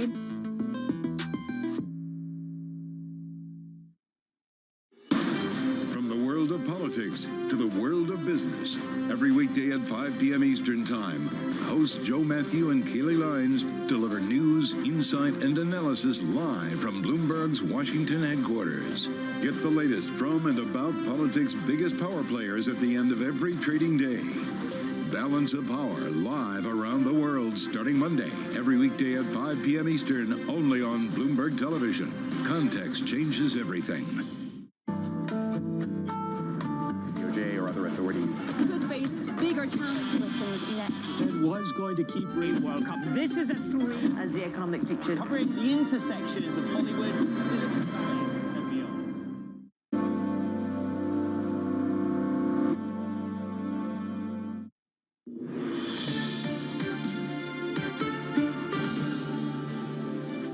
Welcome back to Davos. A recent report by the UN's nuclear watchdog revealed that Iran is speeding up its enrichment of uranium to a level close to weapons grade. Now, Tehran's push for high-grade uranium comes at a time of huge tensions in the Middle East. So I'm joined by Rafael Grossi, Director General of the International Atomic Energy Agency. Mr. Grossi, thank you so much for joining us, as always. Now, you reported actually at the end of December that Iran tripled the rate at which it's accumulating uranium enriched close to weapons grades. How much material do you think they have now?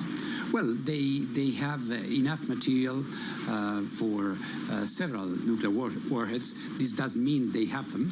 Let me be clear about this, but it's not banal that they have accumulated so much enriched uranium that this is a possibility. You may remember that a few years ago people were saying, well, is 2 months, 3 months, 5 months that they would have enough material to do this. Now it's a reality. And this continues. As you were mentioning my report, we have seen that they are speeding up the enrichment pace. And of course, it's something they can do, but of course we need to verify. But what are they doing with it? Well, this is one of the questions. They are accumulating it. They, of course, say, and it's their right, they say that it's for civilian purposes, but we haven't seen much in terms of that being used. It is, in fact, being stored. So we also know that Iran is not actually, providing your inspectors with early design information.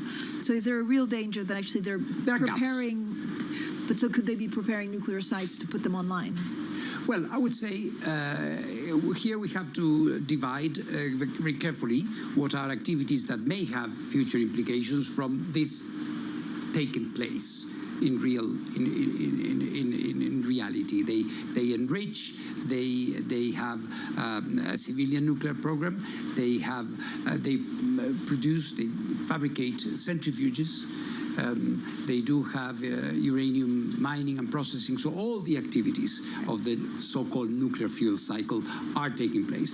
The problem that we have seen is that there are many areas in which they have not clarified important things that we have discovered in the past, which were not entirely clear for us. Why were we finding traces of uranium in places that had never been declared as sites having hosted nuclear activities? So we're asking if there was material, where it is, if there was equipment here, where is this equipment that we don't see? So it is a very frustrating cycle of us asking questions and not getting the necessary clarifications and answers, really. It's very simple. So basically, so you don't understand the nature of some of these sites, or it's we it's can more think what they were for, but until we clarify, we don't understand why they don't provide the necessary transparency. I was there, you may remember. I saw President Raisi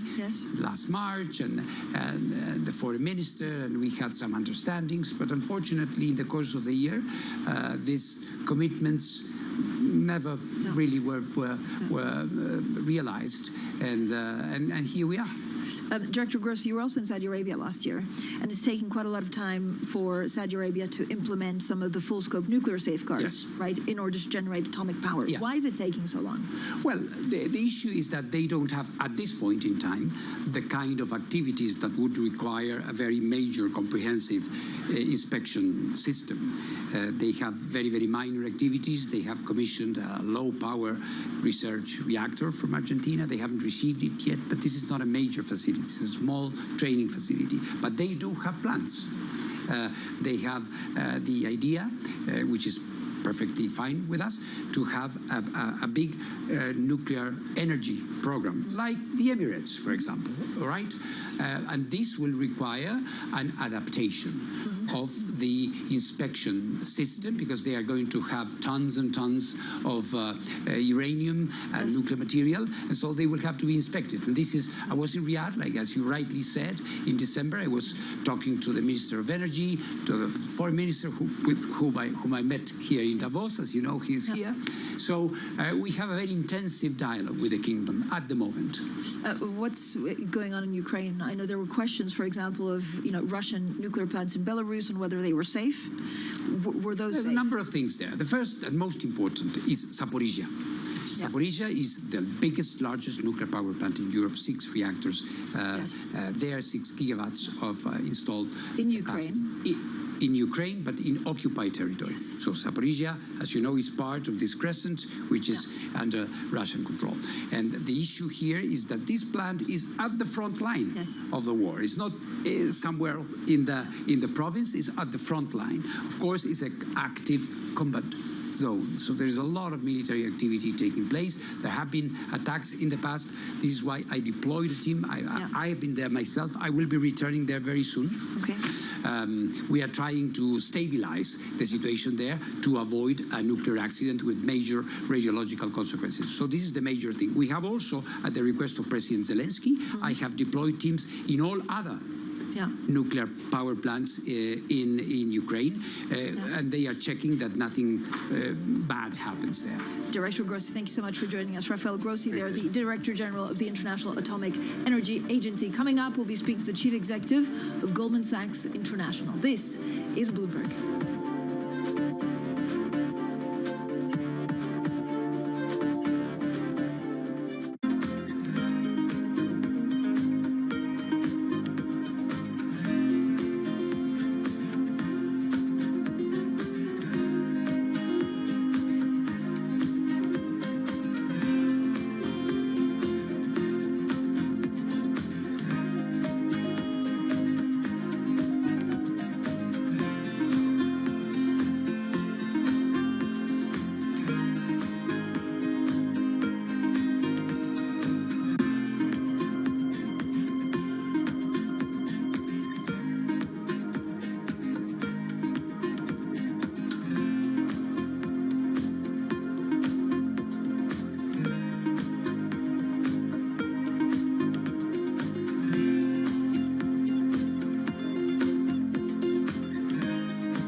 Did art conservation help you in any way to be a better investor? And should a lot of good investors learn how to be an art conservator as well, or not? I think in conservation and art history and liberal arts, I think differently than a lot of people that have just done finance.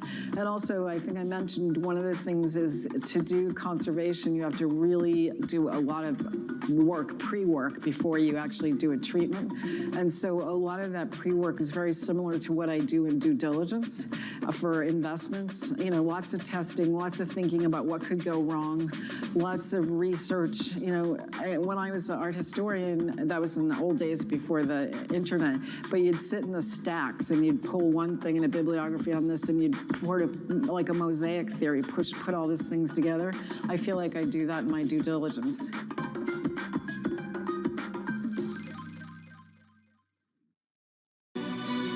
This is Bloomberg News Now. News when you want it at the touch of a button.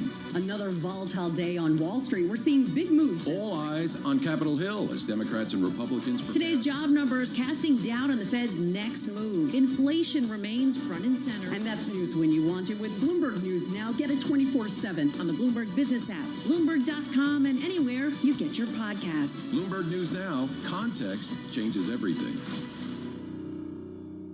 In a multi-trillion-dollar industry, there's a lot of ground to cover. We indeed have a rally. We're talking a lot of dividends. We're talking income. We'll show you what's happening in ETFs like no one else. Bloomberg ETF IQ. New time starts Monday.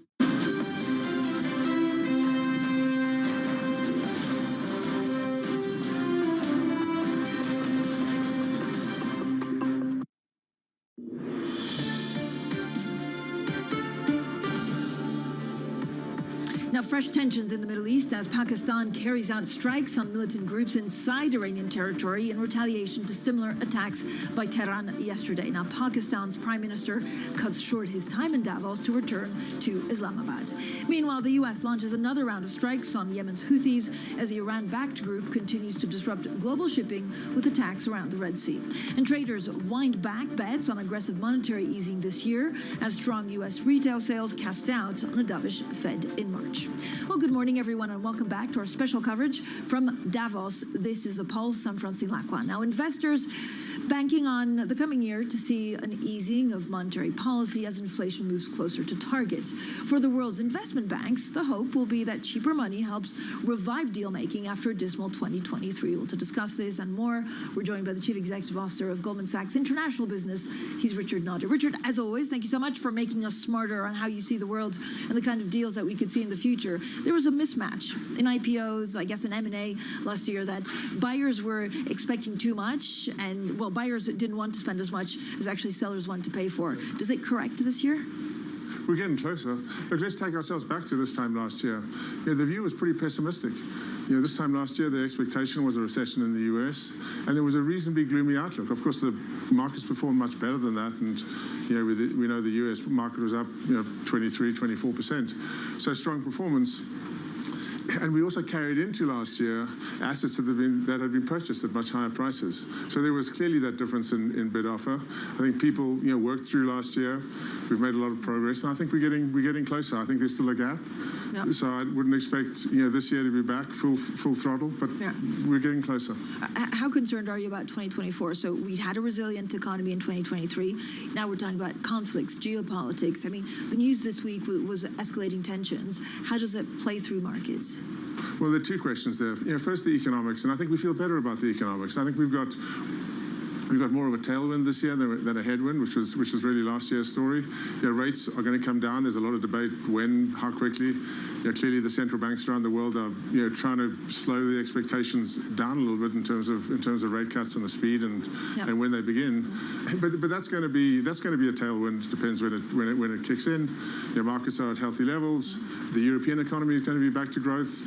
No expectation really of a recession in the U.S. So I think economically we feel in a much better place. The geopolitical discussion, so this is not new, of course. This has been going on for the last couple of years. The issue is that the list keeps getting longer. We started with Russia, Ukraine, then we had the tragedy of October 7th. We've got what's been going on this week in terms of expanding into these renewed strikes. More and more countries getting involved, and that is, of course, a real concern. Markets would like to see the list of issues shrinking as opposed to growing. They're growing right now. Yeah. Well, what are your employees telling you? So I know this is a hot year for bonuses. What can you tell them? Well, we pay for performance. What is really important to us is that we have the best team in the field. We feel terrific about the team that we've got. The strategic focus of the firm is as good as it's ever been. We've got two significant pillars, both of scale. And at the end of the day, the success of that strategy depends on the quality of our people. So we're very focused on keeping the best people at the firm working together. The global footprint that we've put together over the last 4 decades probably is a key differentiator for us. And our people feel good. They like the focus of the firm. They like the scale that we have and the leadership positions we have in our business. And we'll play the ball at our feet. There's going to be unpredictable moments this year. There's going to be uncertainty. There are going to be issues that come across our plate that we haven't foreseen. With the best people, the best team working together, you can deal with those. So, Richard, I mean, there was a point where Goldman, of course, was almost in the eye of a storm, and we don't really hear about that anymore. Do you think that's like a thing of the past? Strategic clarity is a fantastic thing, and I think we've got that. And I think as we close the chapter on 23 and move into 24, it's all about execution, continuing to build scale in these businesses, and that's what our people are focused on. Where do you see the best growth actually coming from your regions? Well, it's interesting. I was in Asia last week. It was terrific to be in Japan. A lot of enthusiasm around Japan, and I think we'll spend a lot more time talking about Japan as we go through this year. They're going to have to think through a change in monetary policy, and inflation is back there. And it's when you go there, you're just reminded of the scale of the manufacturing capability, the scale of that economy. It's going to be an important market to focus on. Of course, India is terrific. Everybody we talk to is doing more in India. We're doing more in India, so I think that'll be interesting. But then, of course, in the big two developed markets, the US and Europe, activity in the capital market side we expect to pick up. It'll be at a steady pace, maybe not back to peak levels, but it'll be better than it was, we expect, 24 than 23. Capital markets do not stay shut forever. They reopened at the back of last year. They'll continue to reopen. That's our belief. So are there pockets where you actually see hiring to actually make up for maybe some of the strength that you were talking about in certain specific businesses or regions? We hire every single year. We're hiring 3,500 people or so from campus. We do that year in and year out. It's really important to continue to feed the machine and build the next generation. So that we're always doing. And then, of course, laterally, we bring people in to drive certain pockets. Our asset wealth management platform, broadly defined, is a huge focus for us. And so that will receive significant attention. So you won't believe the number of bankers that are not happy about Basel, that are not happy about regulation. Is this top of mind as well? Is there a danger that actually what they put in place doesn't really make sense? Well, of course, we're in the middle of that process. Obviously, the comment period ended this week. Yeah. It's been interesting to me to just see, the broad range of input that's come into this, because it's not just the banks that are talking about this; it's the end users that are talking about this, and of course that's really important. And some of those end users are in the asset management space, but it's the real economy. It's the airlines, it's users of the products that we help them hedge, and if costs go up there, that impacts the real economy, and it's important. And the outpouring of commentary has been striking. Yeah, and so, but I mean, could it actually lead to, I don't know if it's some kind of financial event or maybe not systemic, but is there really worry that the market changes and seizes parts of it? Yeah, there's a good dialogue. And the dialogue is open. If you look at some of the commentary that's been coming out from the leadership of the Fed, and obviously no one's predicting an endpoint. There's still work to be done, and there's a process to be gone through. There are some smart people looking at this, and in the end, people typically get to a smart place. You're an optimist. Okay, Richard, thank you so much. Richard Nadeau, Chief Executive Officer of Goldman Sachs International Business. Now, coming up, after a dearth of deals in 2023, will this year see a revival in M&A? We'll also be speaking private equity with the co-founder of the Carlyle Group, David Rubenstein. That's coming up next, and this is Bloomberg.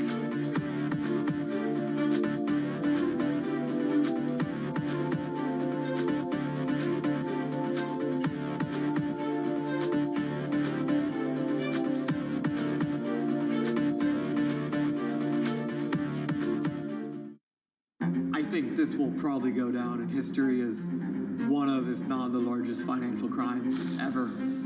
I cannot imagine a scenario where $8 billion just disappears. Bankman-Fried has pled not guilty to multiple fraud charges. Sam was just too important in the crypto community. When someone says, I'm going to give $1 billion in the next 2 years, that catches everybody's attention. As time went on, their ideas got weirder and weirder. I don't think he even had almost a conception at some point that it was wrong or right. I think he just had the mentality that he has to win.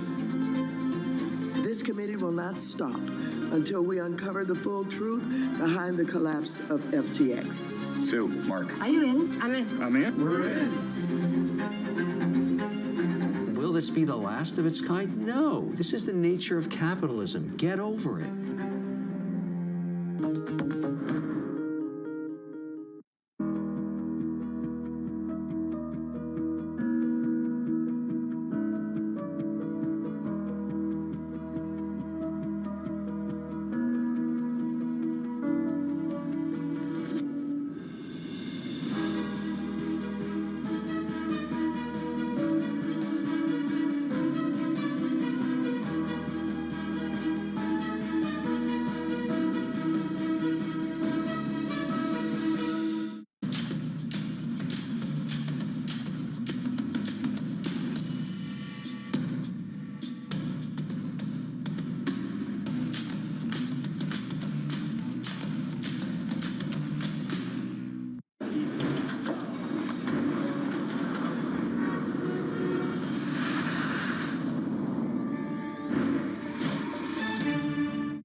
back, everyone. Now, last year was the worst for mergers and acquisitions in a decade. Deal makers say 2024 is already looking more positive. Now, for more on this, I'm delighted to be joined by the Carlyle co-founder and co-chairman, David Rubenstein. David, thank you for joining us. Now, my pleasure to be here. I don't know whether last year was so bad because there was just a mismatch between the price people wanted to pay and the ones that actually they wanted to sell. And does that get adjusted this year? Well, last year the problem was interest rates were very high, and sellers were afraid that if they sold to somebody, they probably weren't going to get the price they wanted because buyers didn't want to pay the price because interest rates were high. And buyers were afraid that they were going to buy into a recession. Yeah. They thought the recession might come. Right. They look stupid by buying it or something, and it goes into recession. Now the recession fears are gone. Interest rates are coming down almost certainly very soon. So I think you'll see a lot more M&A activity and a lot more private equity activity. Are you expecting 6 Fed cuts? I mean, that seems excessive. I think trying to predict what the Fed's going to do precisely is a fool's errand. The Fed's going to do what it does based on the data. But right now, I think the markets will be shocked if the Fed didn't cut before the election. Now, the Fed will, I think, have political problems if they say we're going to do some cuts right around the time of the presidential election, because you can be sure Republicans would say you're just trying to help the Democrats. So they're going to get their cuts out of the way.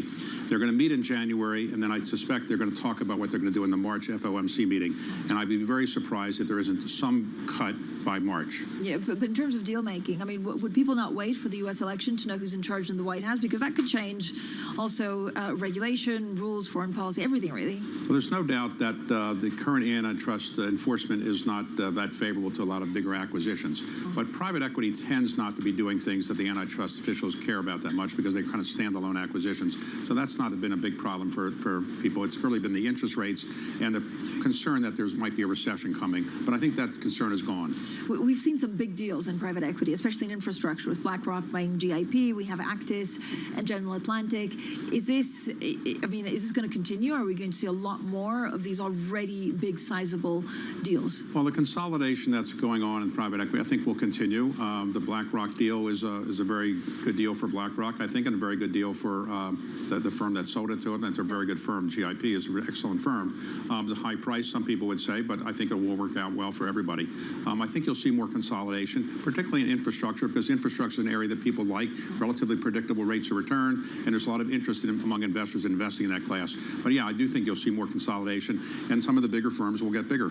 But this is what with infrastructure, because infrastructure is really what we need if we're going to build this new future, or private equity in general? Well, private equity in general, but infrastructure is a class where a lot of the big private equity firms don't have a gigantic infrastructure business, so they might want to add to it. Some do have businesses that are big already, but our infrastructure is a very predictable business. It's a very predictable rate of return business, and it's one of the ones that I think a lot of investors increasingly think is a good area to invest in. Remember, in the administration in the United States, the Biden administration has gotten a very big infrastructure bill through Congress, and a lot more infrastructure can be built in the United States, but that's true around the world. David, do you worry about private equity, maybe some of the spaces that are smaller where they're in debts, if actually interest rates don't go down quickly? Are some of the smaller companies in trouble, like real trouble? Well, there's always a way you can get attention by saying things are in trouble, things are falling apart. But right now, despite the fact that interest rates were so high and the economy was not wonderful for a while post-COVID, I think now we've seen relatively few bankruptcies and relatively few distressed debt opportunities. I think you'll see a lot of distressed debt opportunities in real estate, because I think commercial real estate really hasn't seen the worst of probably the debt problem that's going to occur. But I think it's different in other parts of private equity world. But why? So is it a delayed effect, or just it's more resilient than we thought it would be? Because the debt in real estate and in corporate acquisitions is now often what's called covenant light. Fine. So unless you actually default in paying the interest, you don't have the problems of the banks taking over the debt. So it's easier to stay alive when things aren't working well than it was 10 or 20 years ago. Where are you seeing, or where do you want to make deals? Well, where nobody else wants to make them. I want to find things that nobody else is looking at. There are a number of areas that I think are going to be attractive in the future. One of the ones that people are talking about here is, of course, obviously, artificial intelligence. Everybody wants to be in artificial intelligence. But another area that hasn't gotten as much attention, but I think will in the next couple of years, is something called quantum computing. quantum computing will change computing dramatically by speeding up the way computers move and make decisions and so forth. So I think that's an area that you're going to see a lot of activity. I think CRISPR technologies are going to be an area where we see a lot of activity in the future, a lot of biotech-related things, computational biology, data science. There will be a lot of areas that I think you'll see a lot of growth. But that needs more energy. Do you also invest in some of the companies of tomorrow when it comes to energy, or is it too crowded? Well, energy is crowded in some respects. Right now, it's not crowded in the traditional oil and gas sector. Right now, large institutional investors are a little nervous about investing in oil and gas, unfortunately, in my point of view, because it's still something that we need. Now, obviously, everybody wants clean energy. Everybody wants to get rid of carbon emissions. But I think for the foreseeable future, at least during my lifetime, it's not likely we're going to go to carbon neutrality completely. But so how do you look at AI? It's going to make us more productive. It's going to, stop us from, well, we don't have to learn PowerPoint anymore, which is only a beautiful and good thing. But where do you want to be invested in? Well, AI, the big issue is, are you going to be better off investing in the small startup AI companies, or are you going to be better off investing in the Microsofts and the Googles? Who's going to do better? Nobody really knows yet. But I do think there's opportunities in both places. There are a lot of AI companies. In fact, every company I see in the venture space today says it's an AI company. So everybody says they're AI some way or shape or form. But this is not a bubble, right? This is not like the Goldman Sachs.com era of like 2000 where everyone suddenly became an internet company. I would say that bubbles, you only know you're in a bubble when it bursts. So right now, it doesn't look like a bubble, but people pay crazy prices for startup companies that have no revenue, no prospect of revenue in the next 4 or 5 years. It's a problem. But I do think that you are seeing fairly high valuations in some artificial intelligence companies now. Maybe it'll turn out to be a bubble down the road, but everybody's afraid of missing out. There's a great human tendency to be afraid of missing out on something. And so people are afraid they're going to miss out on the AI trend, and they don't want to miss out on it. So people are putting a lot of money in at relatively high prices. So is that one of your, investment advice? Don't have the fear of missing out, because you started by saying you want to be where no one else is.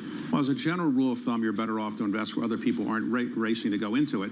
I don't want people to look at the things I'm looking at, because then the price will go up. But clearly, there's a lot of interest in AI. And AI has, a year ago when you were here and I was here, we weren't talking about AI as much. AI has really been almost dominant in Davos this time, because everybody is worried about what AI is going to do. They want to make sure their company is able to deal with AI, or they're not going to be hurt by AI, but they also want to be helped by AI. Yeah, but how do you see it developing? I mean, I was just speaking to someone from Meta. They were saying, we'd have personal assistants to do, for example, parent stuff and work stuff. That is what, 10, 20 years away, or could it also just never come true? It's too hard to predict 20 years down the road, or even 10 years down the road, or 5 years. Who would have predicted in 2000 that the internet would change the world as we know it? At the point there, in 1999, 2000, people thought the internet was a big bubble, and a lot of companies went under. Right now, the internet has changed the way we live, and probably will forever. I suspect AI will have a big impact, but we don't really know. We're in inning 1 of a 9-inning game. But so again, how do you make that investment choice then?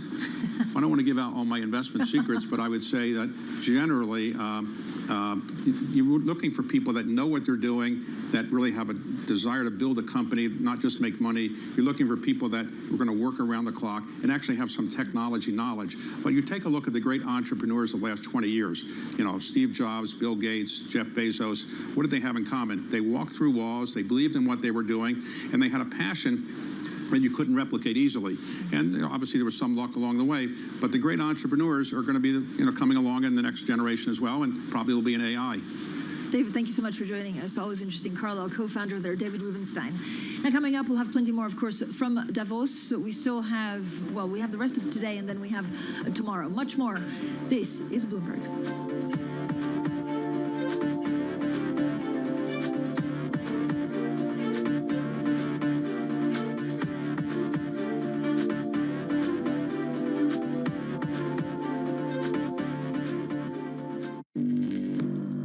Access the financial world on demand. Hear from leading economists, policymakers, and industry experts via live and on-demand webinars, only from Bloomberg. Start exploring to see what's moving the markets. Visit Bloomberg.com/webinars.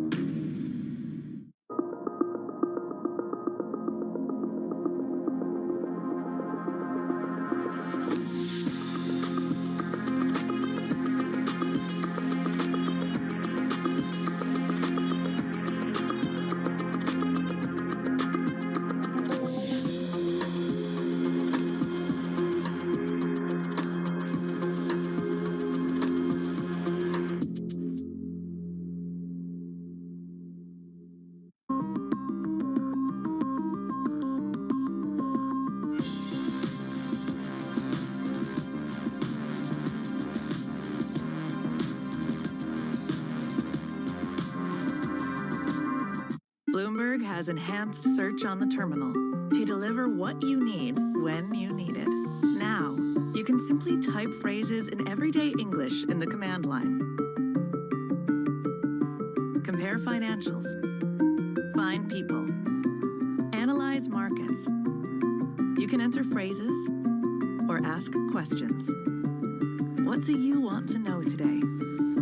Ask a question or visit SearchGo to find answers now. From the world of politics to the world of business, every weekday at 5 p.m. Eastern Time, hosts Joe Matthew and Keely Lines deliver news, insight, and analysis live from Bloomberg's Washington headquarters. Get the latest from and about politics' biggest power players at the end of every trading day.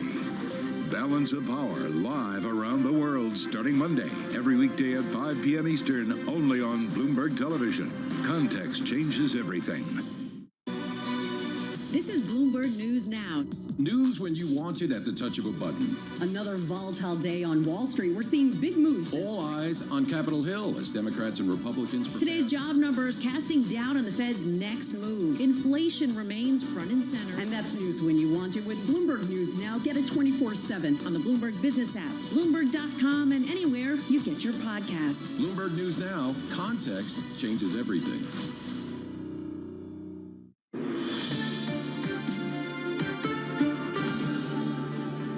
Now, tensions escalating again in the Middle East, this time between Iran and its nuclear-armed neighbor Pakistan. Now, earlier today, Pakistan's military carried out strikes against militant hideouts inside Iran. This was in response to an attack by Tehran in Pakistani territory on Wednesday. Now, Pakistan's interim prime minister is cutting short his time here in Davos and is returning home to deal with the unfolding crisis.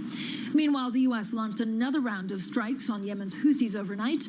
That's as the Iran-backed militant group continues to disrupt global shipping with attacks around the Red Sea. Now, in an interview with Bloomberg here in Davos, the UK Foreign Secretary David Cameron has suggested that stepping up sanctions against the Iranian regime if the Red Sea attack continues. We have delivered very tough messages to Iran, including I had a discussion with the foreign minister last week. And obviously there's a number of sanctions and other measures already in place. But I think it's absolutely vital that we send a very clear and unequivocal message to Iran that its behavior in supporting these proxies, whether it's Hamas or Hezbollah or indeed the Iranian armed groups in Iraq and Syria, its behavior is unacceptable. And the opposition Labour Party says it supports the UK's decision to strike back against Houthi targets to stop further attacks in the Red Sea. Well, I spoke to the UK's Shadow Chancellor, Rachel Reeves, yesterday. That was to protect a maritime route and to protect the ships going through it and to send a very clear signal to the Houthi rebels and also to Iran that we will not stand for this disruption to trade flows and these attacks on maritime vessels. And I think that was important that happened. It had the full backing of the Labour opposition as well as the backing of many countries around the world. Well, I also asked Reeves about Labour's plans for corporate taxation in the UK.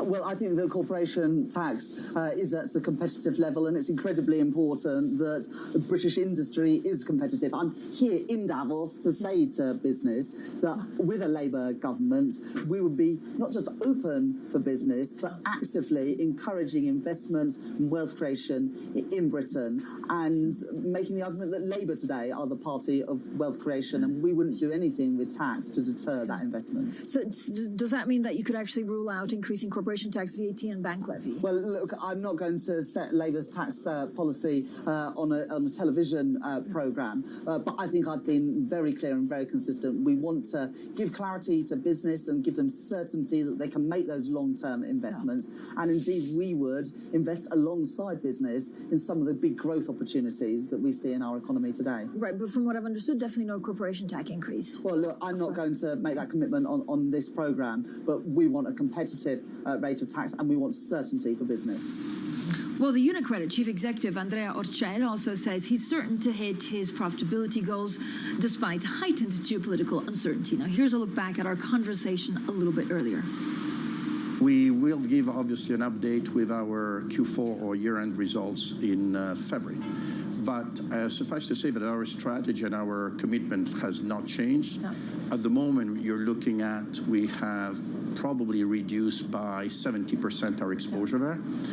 It has costed us less than 10 or 15% of that, and we've done that in an orderly fashion, and we will continue to do that. Well, that, of course, was UniCredit's Chief Executive, André Rothschild, speaking to me a little bit earlier today here in Davos at the World Economic Forum. Now, coming up later today, we'll be speaking to the Blackstone Chairman and Chief Executive, Steve Schwarzman, the German Finance Minister, Christian Lindner. Also had interviews with the Chief Executives of Morgan Stanley and of Bank of America. That's coming up shortly.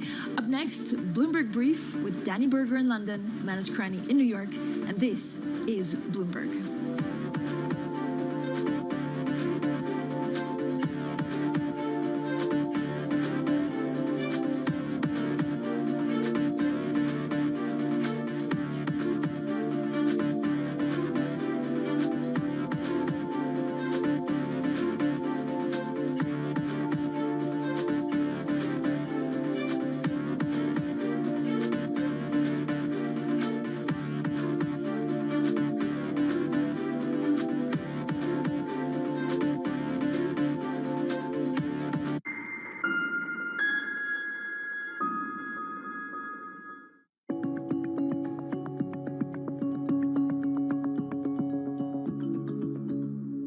If you're losing more than half the electricity you put into electrolysis, is it a viable alternative to some of those fossil fuels? Yeah, I mean, have you heard of oil? Have you heard of gas? I mean, you convert oil out of the ground, you know, refine it, turn it to diesel, whatever you like, which is going to cook the planet. You've already lost 60 to 70%. I mean, yes, there is a conversion loss from not losing an electron going from wind and solar straight into the grid. That's why it's the lowest cost energy in the world. But there's a conversion loss. Oh my God, a conversion loss. The oil and gas sector, you know, green hydrogen's got a conversion loss. It's like putting lipstick on a pig from the oil and gas sector. You know, they have had a conversion loss since 1810, right? And remember, relative dollars, their dollar per barrel was $1,600. Let's not forget that. That's how they got going. Subsidies, $1,600. Wow, it's better than burning wood. Now the same companies stand in the road of green hydrogen and say, oh my God, it's not as efficient as us. We've only had a 200-year head start. Hundreds of trillions of subsidies, which we've swallowed from taxpayers. They should get none, and they want to do it in 8 or 9 years. You know, who would you back? I'd back us.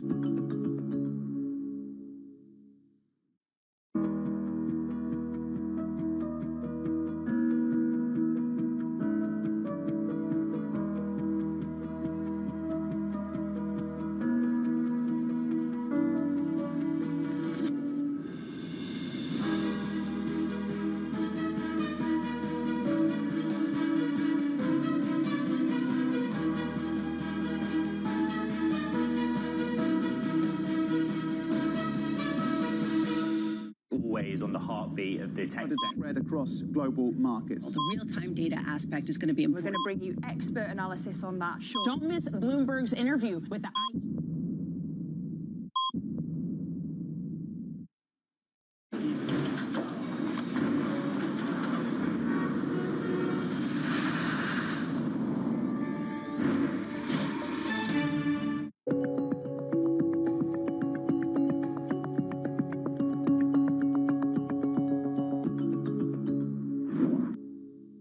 London will stay a financial center. It will stay our EMEA hub. We'll just have a rebalancing onto the continent. And actually, the numbers of who has moved across aren't that big. So it's sort of in the 200 level. And if you think about 15,000 people, that's sort of not that material. And so I do think both will basically continue to grow and continue to be very relevant. What will change, though, and the big thing that's changing, is actually the risk-taking is what's going to move. And so we've historically had risk-taking in the UK. That risk-taking and the assets that go with it, not the people alone, but the assets that go with it, that's the next phase of what we're now moving into. And that will be a material change.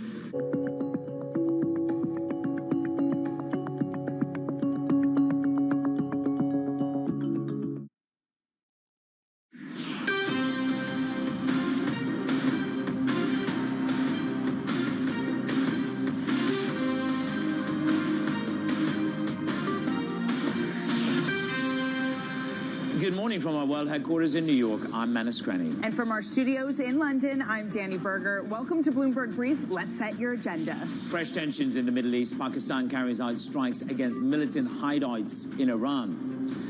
This as a chorus of caution grows louder in Davos. We have an exclusive interview with the governor of the Reserve Bank of India. And Apple's bad day. Netflix snubs its new Vision Pro headset, while a legal ruling forces it to sell watches without its blood oxygen feature. A very good morning. There has been a verbal assault on the short end of the curve. There's been a data reaffirmation assault on the short end, and that took two-year paper up by 14 basis points yesterday. As you can see, yields are giving back a little bit this morning. The question is this: is today just a pause, a reflective pause on the messaging that you've had, the data that you have had? Will anything shift the rampage and the short end of the curve? As I say, 2 straight at 431. March, the probability of a March rate cut now drops to 60%, and that's the first time we've been back at 60% since the middle of December. JP Morgan, the clients there are neutral for the first time in 8 months, so they're scratching their heads. Do they want to be? Where do they want to be on the curve? Goldman Sachs say the ghosts of September and October of 2023 will come back to haunt us at the longer end, which is about QT fading and a surging in debt supply, and that's going to be worth over the medium term on the 10-year paper, which is at the bottom of your screen. Over the 10-year period, that's going to be 55 to 60 basis points. So we procrastinate in the bond market today. Crude is up by 0.8%. It's the first time in many weeks that we've seen the twin strikes of the US on Yemen sites, Pakistan on Iran, actually reflect in war premium. The front-end spreads widened to $1. That just shows a little bit of constraint. But of course, they're battling against Russia. Russia bursting their export level to the highest level in 9 months. That's what you're battling at there. And the dollar had been belting higher for 4 days in a row. We just stalled for the moment, Danny. Again, it's the rate debate and pondering where is the next move in this bond market. Danny. But this is the thing, Manus, is because the correlation between bonds and equities have been positive, a bad day for bonds yesterday meant a bad day for equities yesterday. In the U.S., 22 out of 24 industries sank. But the fixation of rates moves to earnings today. S&P 500 futures are basically flat, but NASDAQ futures outperforming up a third. That really seems to be due to TSMC. Better earnings that seem to signify that the outlook is going to be better for 2024. That's good news for Apple. That's good news for NVIDIA, both of whom are big customers for TSMC. Then in Europe, again, it's an earnings story that's helping to lift us from a bad day. We're up 0.2%, and that's because we're out buying watches. Well, maybe not watches, but jewelry. I saw a lot of Van Cleef in Davos. All of that means that Richemont had a very strong quarter. Richemont at the bottom of your screen up about 10%. But Manus, I think you put this really well. Is this the type of rally we can count on, or is it just a breather? And that's really been the question all year. Can you trust the moves, or is it just a slight hangover from December? You used those words yesterday, and I think Jim Reed from Deutsche Bank has been listening to you, because here's what he came out with this morning. He said that the big questions for markets at the moment is whether 2024 to date is just an understandable hangover to an exceptionally good end to 2023, or a marker for a more challenging year ahead. Yeah, look, the debate is this. You've had a verbal assault. You put on 20 basis points since Waller warned a little bit earlier in the week. And this fundamentally comes down to where is the market pricing? Right now, I go back to what Alfonso Peccatiello said to us last week, which is the options market is coalesced around 2 to 3 rate cuts. The work function is obsessed with 6. And what's moving the skew at the side is the recession risk. Those 2 to 3 extra rate cuts are predicated on whether you get a real recession. And the language from Davos, it depends who you listen to, Guggenheim versus State Street. You know, that is what it is. There is a bid and an offer on the size, the scale, and the timing of this recession. Danny. Let's take that straight to our guest. That's Henrietta Pockmont, head of global fixed income at Allspring. Henrietta, so wonderful to see you. Good morning. I want to take that idea, because we've all been obsessed with this idea of why does the bond market price in now 140 basis points of cuts? Everyone thinks there's going to be a soft landing. Is that what it is? Is it just some traders who maybe want to feel alive and are punting on a recession? Well, it's not just a recession story. It's also what we're going to see in terms of path of inflation. So I think one needs to keep that in mind. And, yes, we've had a few sort of surprises in the last few days to the upside on the inflation side, but we are, forecasting more of a deceleration of that inflation over the course of the year. So I think that is going to be supportive of, some of the rate cuts. It's not just a growth story. Henrietta, good morning. You're right to put the other side in there. I mean, obviously, if we do slow down, hopefully we get a disinflation, an accelerated disinflation story as well.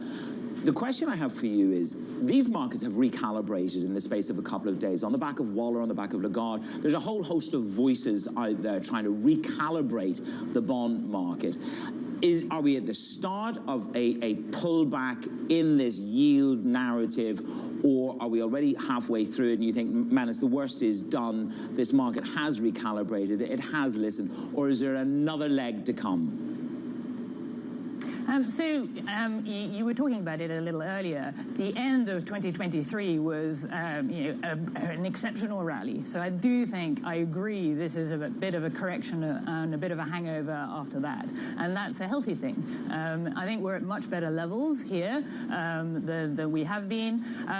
We do think that the sort of first rate cuts are probably going to be closer to the summer than the sort of end of the beginning of spring. But that started to be reflected in the curves, and we're at better levels now on the fixed income markets. It does seem like one of the impacts of this expectation for cuts has been this huge hunger for bonds in Europe.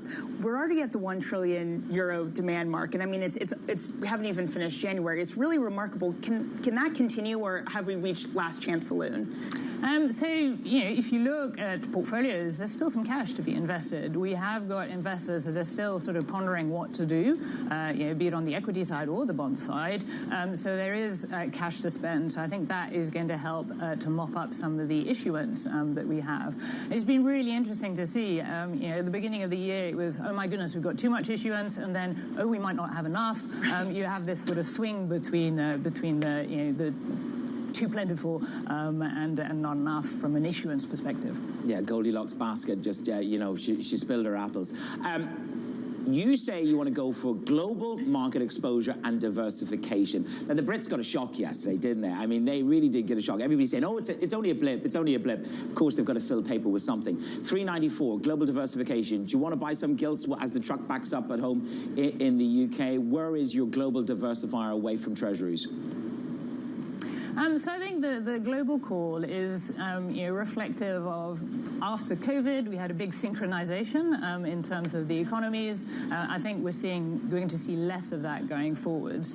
From a growth perspective, we are seeing differences depending on the geographies that we look at. So that really is the sort of driver there. In terms of the UK, I think what's interesting there, it really was an outlier from an inflation perspective. You could argue after yesterday's numbers that it still is, but we do see that normalize and it's sort of joining the pack a little bit. So I would look at UK rates at this juncture. So you're talking about some of the things to buy, and you're talking about putting cash to work. I was looking at money market funds, still $6 trillion parked in there. So yes, it can be put to work, but I'm wondering, especially when you speak to clients, are a lot of them with the unknowingness of this year? And I know you talk about politics as it relates to China too, of the unknowingness. How hard is it to get clients to move away from this love and this desire to feel the safety of cash? Absolutely, it's a big pull at the moment, and I think what really is going to kick investors into action is going to be the rate cut cycle. I think that will sort of the cash will lose some of its luster then. But then I guess the question for investors is it too late to participate in the yields that are available on the fixed income side at that point where we start seeing the rate cuts actually come through in the market? So those are the types of conversations that we're having at the moment. Henrietta, we didn't get to do it, but it is worth just reading it out because it's such a beautiful line, Danny. We can't go without saying this. Biden's losing support in the polls, and Trump is either heading to hell or the White House, and so therefore you are shaving back some of your exposure to China. I just couldn't resist it. We put all the effort into making it. It is a very good quote. There you go. Actively avoiding direct exposure to China. We'll pick that up the next time we see you. It's a bit like my life, to heaven or to hell. It depends on what time of the day and how it starts with the Uber. Henrietta, thank you very much. All Springs, Henrietta Bacamore, our guest this morning on how to play your bond markets. Danny, let's get to the terminal trending stories. This is what we've got for you. Following a meeting with President Joe Biden, congressional leaders say they are cautiously optimistic about reaching a deal on stricter border security that would unlock the funding for Ukraine. But there were a few signs of concrete progress towards breaking the months-long stalemate. Earlier today in Davos, Manus, the CEO of Barclays defended the firm's investment banking unit ahead of an upcoming investor day. The investment bank has been extraordinarily successful. We have had a strategy over a number of years to do investment banking and to do it well. And we are the leading investment bank domiciled outside the United States. And what I find in my travels, especially in the world and the geopolitical world in which we live, is people are looking for a partner and a counterpart who's not just a U.S. bank. And if they had to pick one, they tend to pick British banks. And we're a strong British bank, the only British bank really engaged in investment banking in its broadest sense.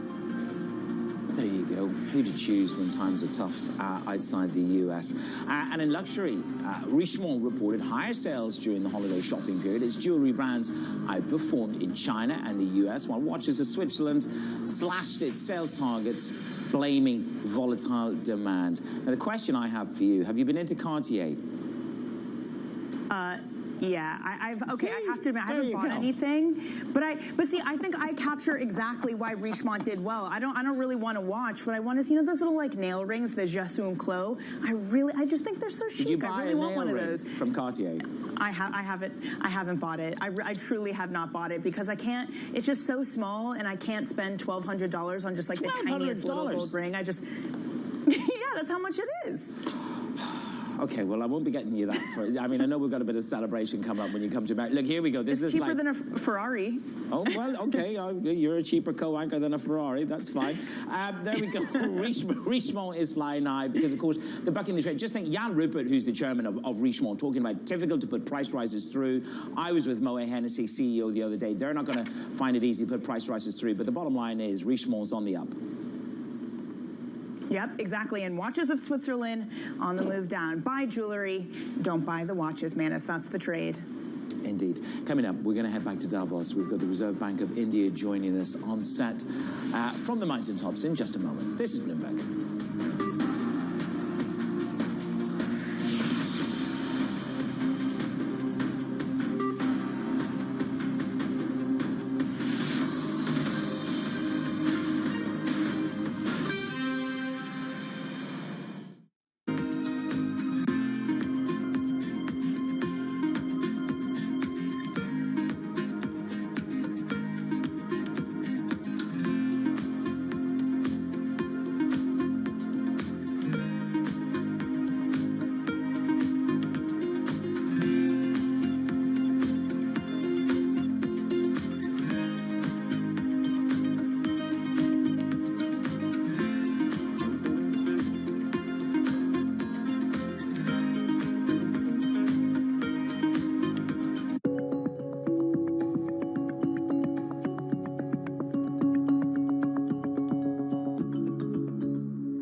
London will stay a financial center. It will stay our EMEA hub. We'll just have a rebalancing onto the continent. And actually, the numbers of who has moved across aren't that big. So it's sort of in the 200 level. And if you think about 15,000 people, that's sort of not that material. And so I do think both will basically continue to grow and continue to be very relevant. What will change, though, and the big thing that's changing, is actually the risk-taking is what's going to move. And so we've historically had risk-taking in the UK. That risk-taking and the assets that go with it, not the people alone, but the assets that go with it, that's the next phase of what we're now moving into. And that will be a material change.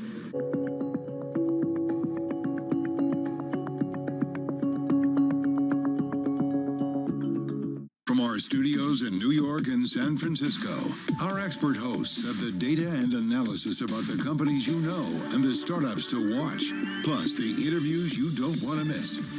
Watch Caroline Hyde and Ed Ludlow on Bloomberg Technology, the only daily business show dedicated to tech, right in the middle of the trading action at a new time, 11 a.m. on the East Coast, 8 a.m. in the West, only on Bloomberg Television. Context changes everything.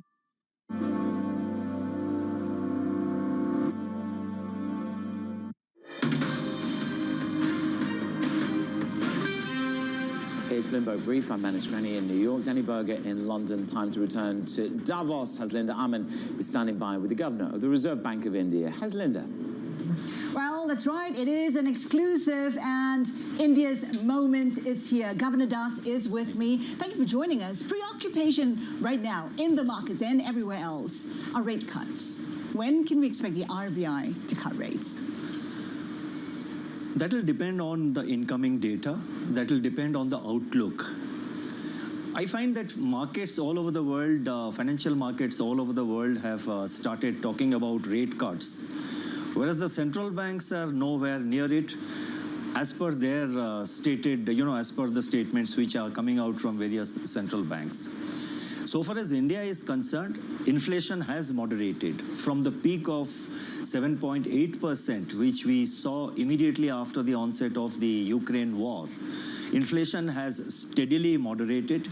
It has come within our target range of 2 to 6%, but our target being 4%, we are still, moving towards 4%. So we have to reach 4%. Till we reach 4% on a kind of a sustainable or a durable basis, I think it will be too premature to talk about rate cuts. But expectations are that you'll get to 4% before 2025, which means you'll get there this year. Could we see possibly rate cuts in the second half? You see, I have said yesterday in another forum that next year, our expectation of average inflation, for the whole year, starting 1st April 24-25, the average headline inflation is likely to be 4.5%, with several ups and downs. And unless we see a clear evidence of, or a clear sort of, unless we reach 4% and unless we see clear evidence that it is going to sustain at that level, it will be really premature to talk about rate cuts. And at the moment, as I speak to you, the topic of rate cuts, the topic, that aspect is not on our table. It's not even under discussion. Our focus is now to remain actively disinflationary, to bring the inflation to 4%. So no cuts in 2024? As we stand today, as I sit here with you, depending on the whatever forecasts we have given, it will again depend. With so many uncertainties happening, it can happen both ways. I mean, there are new geopolitical flashpoints developing. Climate change, weather-related events are also affecting food prices. New bottlenecks and impediments to global supply chains, value chains are also coming up. So therefore, on the matter of rate cut, whether it will happen during 24 or 25, whether it will not happen, I would not like to give any kind of forward guidance. I would like to just say that our policy currently is actively disinflationary. We will remain actively disinflationary till we reach 4% target on a durable basis. How closely are you watching the Fed? So definitely what the Fed does with regard to its rates are very important. But let me also clarify and add that our decisions with regard to inflation in terms of rates, in terms of liquidity, is dependent entirely on domestic factors. That is the domestic, what you call the domestic inflation growth dynamics and the outlook in particular. Do you see the Fed cutting rates this year? Markets started talking about 6 rate cuts, but now pulling back. I think the markets all over are running ahead of the central banks, and that should not happen. And if they run ahead of the central bank, what happens is they build up expectations, and the behavior of the market and the participants in the market it goes in a particular direction. We have seen almost every central bank repeatedly saying that there is no, we are being very careful and all that, but markets are, running ahead. So far as India is concerned, I think the central bank, that is the Reserve Bank, and the markets, I think the thought process and the outlook, as far as I can see, they're well aligned. The RBI is expecting 7% growth this year. That's less than what the government is expecting, which is 7.3%.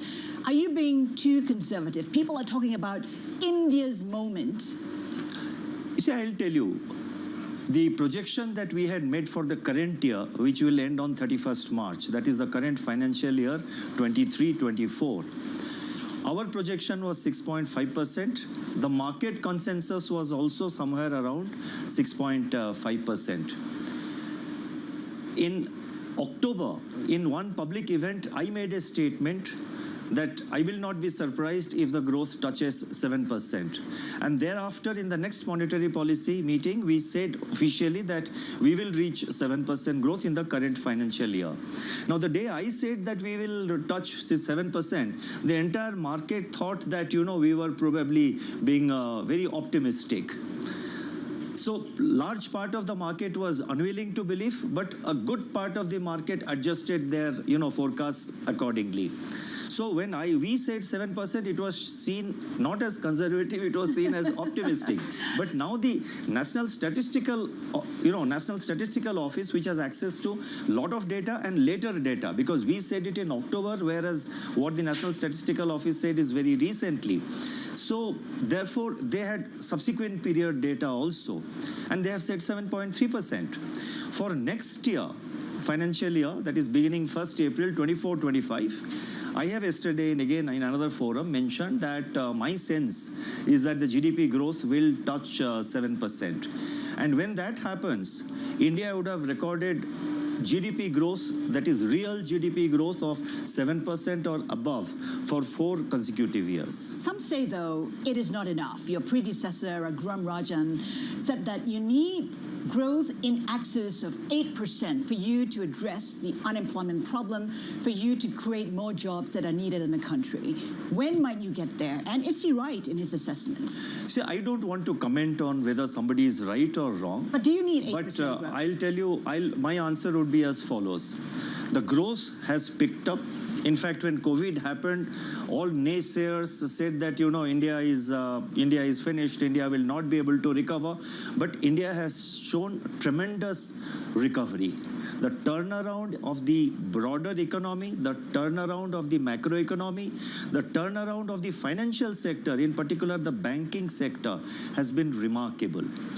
And thereafter, it is 7% or above growth we are recording. So the growth momentum continues. I said next year our growth will also be 7% because the momentum of growth, the momentum of activity looks to me well maintained and is holding its ground. With regard to employment, unemployment, what you mentioned, I think let's put the record straight. The official data released by the the agencies which monitor all this data, the statistical organizations of the government, they come out with annual periodical labor force survey, what is called the PLFS. According to the periodic labor force survey, the unemployment rate in India, which was 6% in 2017-18, has come down to 3.2% in 22-23. And within that, the labor force participation has also gone up, and the participation of women labor in particular has seen a very steep increase. So what I would like to say is that growth has been good. Growth is holding its momentum, and jobs are being created. It's, I think we need to recognize the fact that we need to recognize and accept what the numbers are actually showing. Even in rural areas, just one more point, even in rural areas, our experience in the recent recent months, particularly beginning 1st April 23, that is the beginning of the current financial year, even in the rural sector, the jobs are getting created. Agriculture has recovered substantially in the current crop cycle. There was a shortfall in sowing, but now it has picked up. It's almost reached last year's levels. That is providing a lot of jobs. The demand for what is called the National Rural Employment Guarantee Program, that pressure is also not so much now. So therefore, jobs are getting created. Governor, So I think instead of looking at the numbers, whether 7, 8 or 9, I think we have to see the broad momentum, the broad direction, and whether the momentum of that the movement which we are making, the direction of our growth, whether that is well sustained. Governor, we're running out of time. Such a shame. A lot of questions still to ask. Governor of the RBI, Reserve Bank of India, Shaktikanta Das, here, live from Davos. Haslinda, thank you so much. Haslinda Aman there in Davos with, of course, the governor of the Reserve Bank of India. And we have more top interviews from Davos today. That includes Blackstone's Stephen Schwartzman, the CEOs of Morgan Stanley and Bank of America. Before we had to break a quick check on your commodity markets, Manus, it's the same old story but today, it's a little bit more of perkiness in both Europe, nat gas, and crude. I mean, nat gas, we still have storage facilities more than 50% full in Europe, so understandably it hasn't been moving much, but finally maybe some of the war premium is ever so slightly being priced in. Yeah, I think this is going to come down to the differential, which a number of guests have pointed out to us, which is the constriction within the Red Sea is structurally different to any risk within the Strait of Hormuz. And until you have a serious risk choke point in the Strait of Hormuz, war premium will be delayed. The IEA, you popped this in the IB, we do communicate. We may be 5,200 kilometers apart. So thank you for the headline. The oil market looked reasonably well supplied in 2024. It's not just divinity between Danny and myself. It's IB. Coming up on the show, the US continues to unleash attacks on Yemen.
So I am expecting there to be not necessarily a wholesale adoption across the world, but we have many governments that are looking what the EU is doing and are in the process of introducing similar regulations or variants thereof.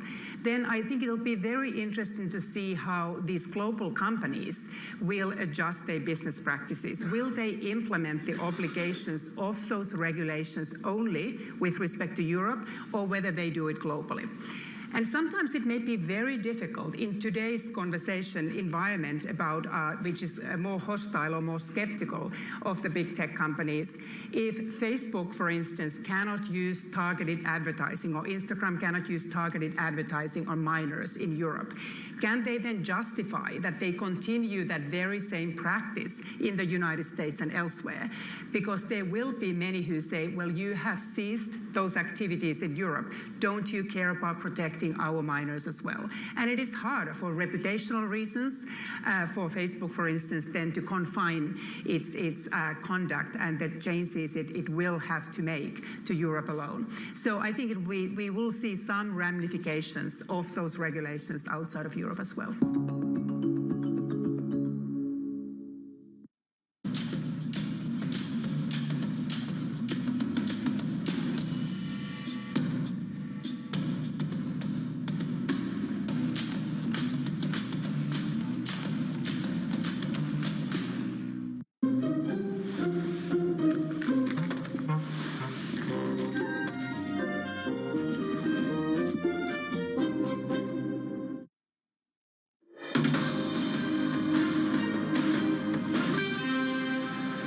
Welcome back to Bloomberg Brief. I'm Menace Granny in New York. And I'm Danny Berger in London. Here's what you need to know. Fresh tensions in the Middle East. Pakistan carries out strikes against militant hideouts in Iran. Apple's bad day. Netflix snubs its new Vision Pro headset while a legal ruling forces it to sell watches without its blood oxygen feature. And the world's most valuable chip maker, TSMC, anticipates a global tech recovery this year.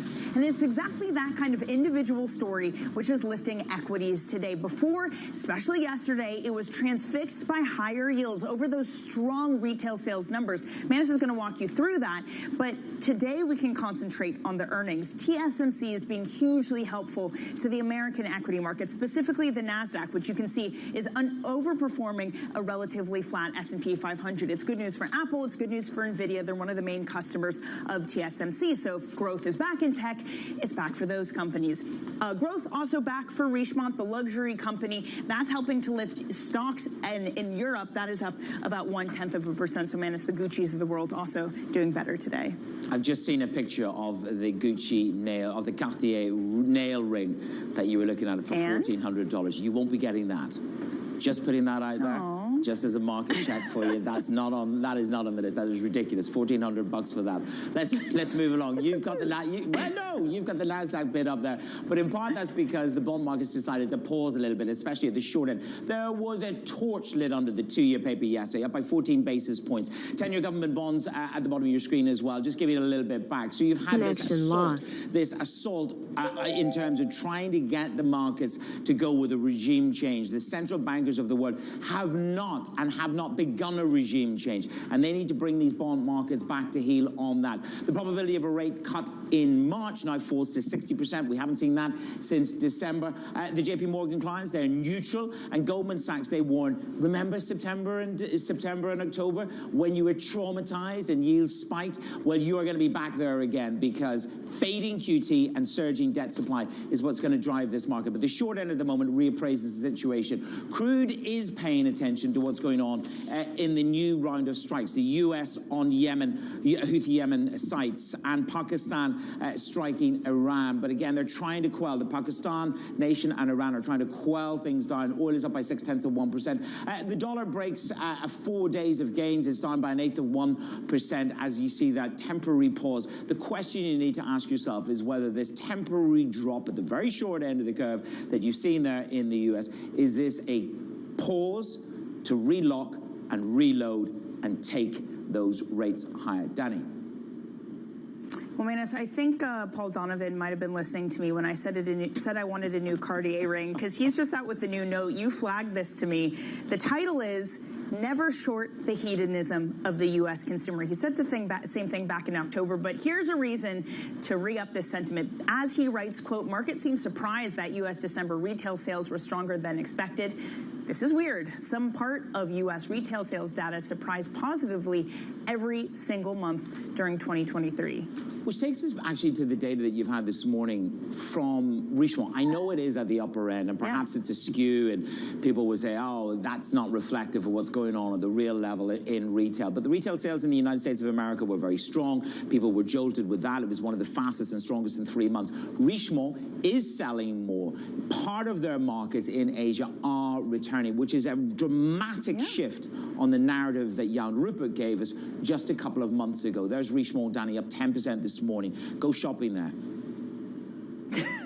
Are you telling me to go shopping there, Manus? Is that? I feel like this is all a sign. I need to just buy the gosh darn thing.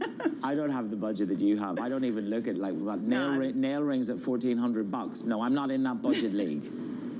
Not even in my head. Neither am I. Not even in my head. Neither am I. I'm still aspirational. And Manus, I have to say the banks also, one bank after the other, also said the consumer is strong or consumer business is strong. So regardless of where you look, that is the story.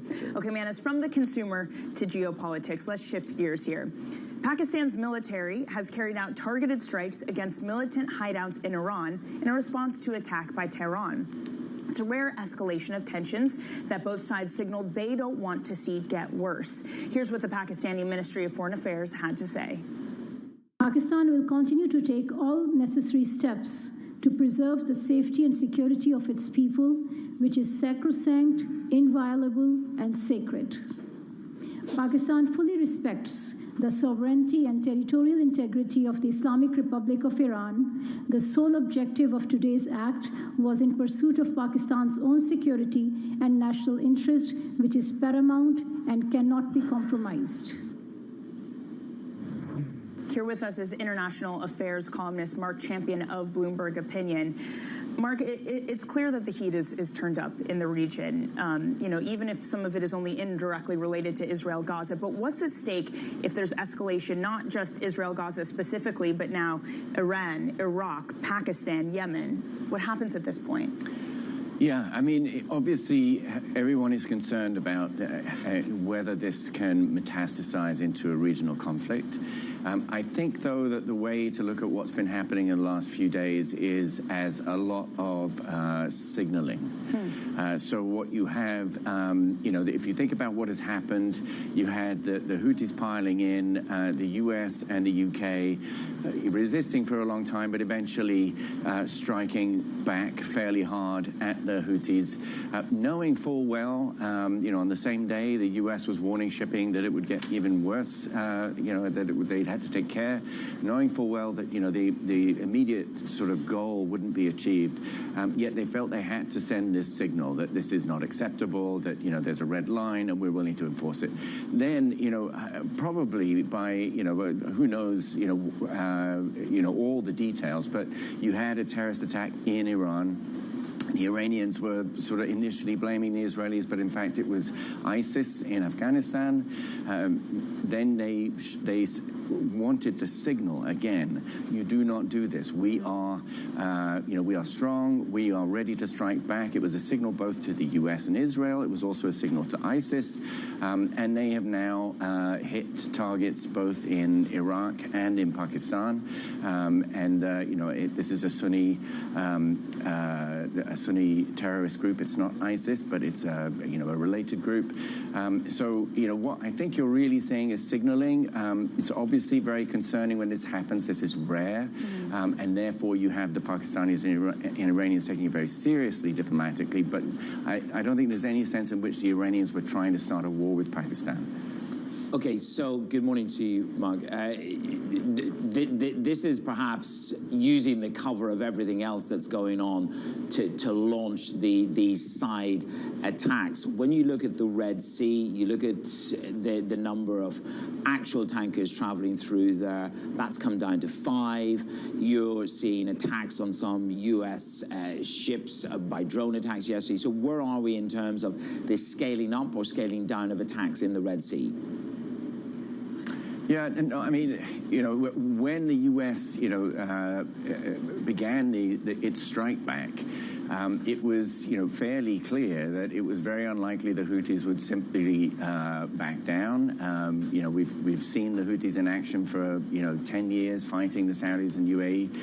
It was clear, too, that it was going to be quite difficult for the U.S. to take out everything that the Houthis have, and the U.S. never claimed to have done. After the first large set of strikes, they said maybe we hit 20%. Who knows, how much the U.S. in fact knows about the damage and the total stocks that the Houthis have. But this was kind of inevitable, and it's going to go on for a while. The Houthis say that it will go on until the war in Gaza ends, there's every reason to believe that that is what will happen. I mean, you had such a good column out today. I actually have it in front of me, the title of which is To Save Gaza, Pressure Iran as well as Israel, because we've seen that international pressure on Israel. What does it mean to pressure Iran? What does that look like and what does it achieve? Well, I mean, what I was really trying to point out there was that, yes, Israel needs to rethink what it's doing in Gaza. It is counterproductive for Israeli interests, just apart from all the humanitarian cost. And so that needs to get reconsidered. So what I was really arguing is that, the U.S. is really the only country that can hope to influence Israel in this sense. And it needs to get a little little tougher. But there is no way that you will expect, if you talk to anyone in Israel, the way that the Israelis, not just the Netanyahu government, which is very right-wing, very extreme, there is no, the way that events in Gaza are viewed there is so different, and you need to account for that if you are going to bring the Israelis along. And, you know, the way that this conflict is seen in Israel is that this is an attempt, a coordinated attempt, whether it began as such or not doesn't matter. It is now a coordinated attempt by Iran using its various proxies, including Hamas, including Hezbollah, including the Houthis in Yemen, including militias in Iraq and Syria, and that needs to be addressed, and a signal, very strong signals, needs to be sent to the Iranians also that there will be massive costs. Okay, Mark, and your column is available on the Bloomberg terminal to save Gaza, pressure Iran, as well as Israel.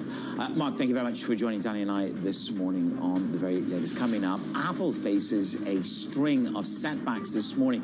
We'll discuss the mounting pressure on your Apple Watch.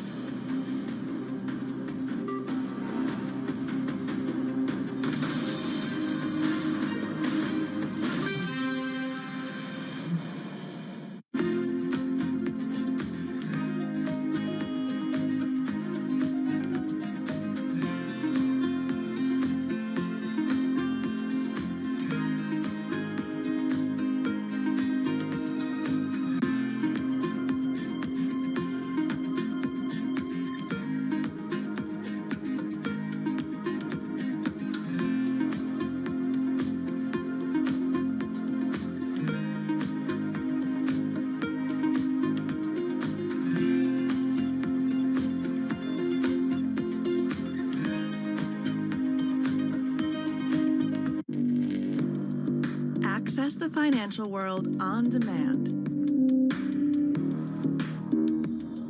Hear from leading economists, policymakers, and industry experts via live and on-demand webinars, only from Bloomberg. Start exploring to see what's moving the markets. Visit Bloomberg.com/webinars. I was around so many powerful people in my entire life. From the time I got married to Robert Kardashian and had a whole ecosystem of businessmen and entrepreneurs and people running studios. And, you know, any given day it would be the head of a studio and, you know, just often paid attention without really realizing I was paying attention. And I had a very amazing education. I was a housewife. I was raising 4 kids at home.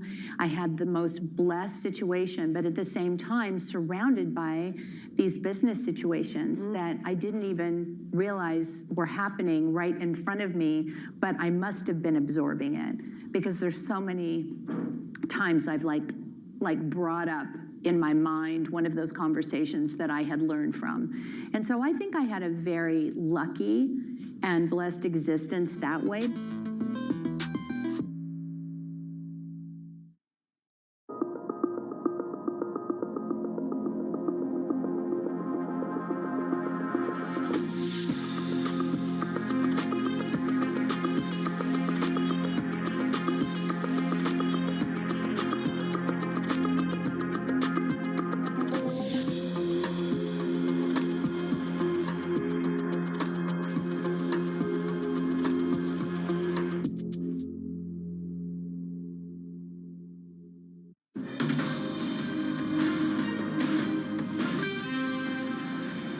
Building in responsible AI into every single one of the products that we're creating, very much learning from the work that we've done with privacy and the whole safety aspect of things. We now have around 40,000 people at the company that are working on these sorts of issues, and it's an area where we've spent over $20 billion to ensure the safety of, you know, the products that we're putting out there. So we're going to keep working on this anyway. We're going to keep ensuring that we're thinking about these issues right from the very beginning. That was Nicola Mendelsohn, Global Business Group head at Meta Platforms. Let's stick with the tech theme. Apple's not having a good 24 hours, is it? It's facing a snub from Netflix on its Vision Pro, an antitrust case from the Justice Department, and now the company is going to sell the latest watches without blood oxygen feature in the US because of its ongoing legal battle with Massimo. Alex Webb is a busy man with Apple. I mean, this is it's really taking an assault in terms of the debate of will it make it to $4 trillion, and it's got one headwind after the other. What do you make of the current situation at the moment? I mean, it's a reputational blow. It's not going to be a colossal blow to Apple's numbers. Around the fringes a little bit when, as you say, it is facing a few headwinds, not least it appears from sales in China where it's facing a little bit of pressure. The wearables business division, well, as they break it down in their earnings, it accounts for about $40 billion in revenue. Just bear in mind that Apple's going to probably report something in the order of $400 billion in revenue in this fiscal year. So it's... And then, of course, it's only just a slice of that total. And indeed, these are just some of the models in that lineup. So if you divide it down, it probably is a bit of a rounding error when it comes to the overall numbers. Nonetheless, it's not a good look. There is the way that they went about this, the accusations they faced from Massimo of how they essentially appeared to breach these patents, that is something that does confer a little bit of reputational damage. Well, along the same idea of not really hitting numbers too much, but just a bad look, you had Netflix now no longer saying that they're going to make an app for the VR headset from Apple. Why would Netflix do this? Because in my mind, it seems to kind of, well, you make programming, so we don't want to help you in any way. Is that all it is? Because that feels like a little, I don't know, a little childish, for lack of better words. I mean, look, we don't know the reason, so anything I might say is speculation, but you could see perhaps a number of different ones. Firstly, Netflix is sort of pushing a bit more into ads. Is it going to be the best place to experience those ads? Could be one question. Does Netflix... It means that it will require a huge amount of effort, actually, to get onto this platform. Because it's not just about, hey, we're going to take the videos and put them on there. You could do that. Take the iPad app and make it work on the Vision Pro. The experience that Apple is probably going to be giving its viewers, and some others as well, we've seen Disney Plus as well, is creating a whole environment. So if you're watching, a Star Wars show on Disney Plus, then you could do it from Tatooine, right? One of the planets in Star Wars, if that is your jam. I would cry, that sounds terrifying. If you look, so then I suspect, one problem might be that if you're Netflix, well, do you want to be compared to what Disney's doing, what Apple's doing, and maybe a little bit less favorably? If you're going to do it, you need to kind of be all in. They have created an app for Facebook's competing product. They haven't really updated it for a few years, not least because Facebook's product's not selling very well. I suspect if Vision Pro sells well, they will change their tune very quickly and get in there. But given the investment required, it's probably sensible, you can imagine the Netflix executives thinking, just to hold on for a second, see how it develops, and then maybe come in later. What do you make of Sheryl Sandberg finally stepping down from the board at Meta? I mean, is it a material blow and loss? It's been quite a long relationship with Zuckerberg. So what do you think the impact will be? Will she be replaced on the board? I mean, presumably, yes, she will be replaced on the board. She's already stepped down from the day-to-day operations back in 2022, I think that was. Yeah, in the middle of 2022, she was the chief operating officer. Don't forget that actually Sheryl Sandberg was the person who built the advertising business model at Facebook. Facebook was a social network, 15 years ago that had a large and growing number of users. It didn't necessarily know how to make money from those users. She came in and imposed the advertising model that essentially she had helped develop at Google, brought it to Facebook. Facebook itself is in a little bit of a pivot at the moment, as has been well advertised. The fact that it's now called Meta means that, of course, they're banking on the metaverse, and we're increasingly hearing whispers about what they might be doing in AI as well. That seems to be taking a little bit of emphasis away, perhaps, from that advertising business model. It's still going to be, at least in the near term, the lion's share of its revenue. But as it pivots towards something new, one has to wonder whether her expertise ceases to be quite as useful. Manis, can I tell you my really bad joke I said to Alex when he came in about this? Are you ready for this? I overheard you. That's when we were latched up. Go on, tell it. I said Sheryl Sandberg has finally leaned out. And anybody that doesn't know, of course, Sheryl Sandberg's foundation is called Lean In Girls. There you go, for young girls between 10 it's to 15. bad. I honestly feel like that's a fireable offense. She's off in a world of her own this really morning. She's shopping in Cartier. She's making up punchy lines for Sheryl Sandberg. She's gone rogue. It's almost Friday, why not? Yeah, why Alex, not? thank you so much for joining us. That is Bloomberg's Alex Webb. Okay, in other tech news, Manus, TSMC is expecting a return to solid growth this quarter in a hopeful sign for the global tech recovery. Joining us for more on this is Bloomberg's Tom McKenzie. Tom, what was the real lift in this earning? Why are we so excited? Well, the numbers came in better than expected, less bad than had been expected. And when you lift the hood, what you see is that finally the demand for smartphone chips is starting to pick up. We saw that in the Q4 numbers. Now, the key question is to whether or not that's a one-off in terms of the quarterly results or whether that projects into 2024. Top line is, as you said, they do see pretty decent growth. In this quarter, Q1, they actually see growth of about 8%, 18 billion to 18.8 billion. And through 2024, they see growth of around low to mid 20%. Not bad, given the size and scope of this business. Of course, last year it was all about how they were offsetting that inventory build-up around the smartphone chips. There was this big drop in that demand in terms of production of those chips, but it was made up by the demand, this frenzied demand for AI. Possibly this year, you've got a combination of smartphones that come out with AI components. Maybe that drives both of them forward. The CEO saying he sees the biggest driver of growth in 24 being from high performance computing and AI. So that remains central to the prospects of TSMC going forward. Yeah, enough technical lingo to make your mind melt, Tom. Hey, Tom, good morning. Good to see you. So what are we going to focus on then going forward? I mean, we've spoken to a couple of the big chip CEOs in Davos, and they're talking about the cycle, and in terms of innovation, almost forces us into adoption, and they are waiting for this sort of next major innovation. And we're in the middle of that in AI. But then you look at your iPhone and you see Apple cutting prices in China. So when you look at TSMC, what is it that's going to be the focus for the market going forward?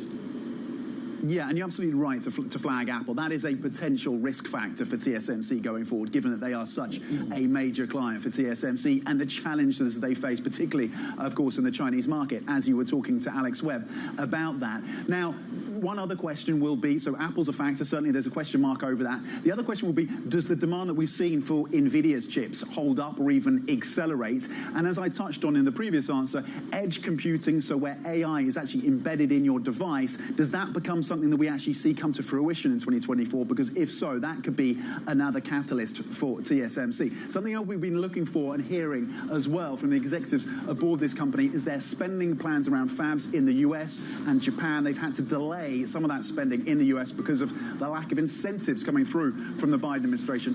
That is something else to watch.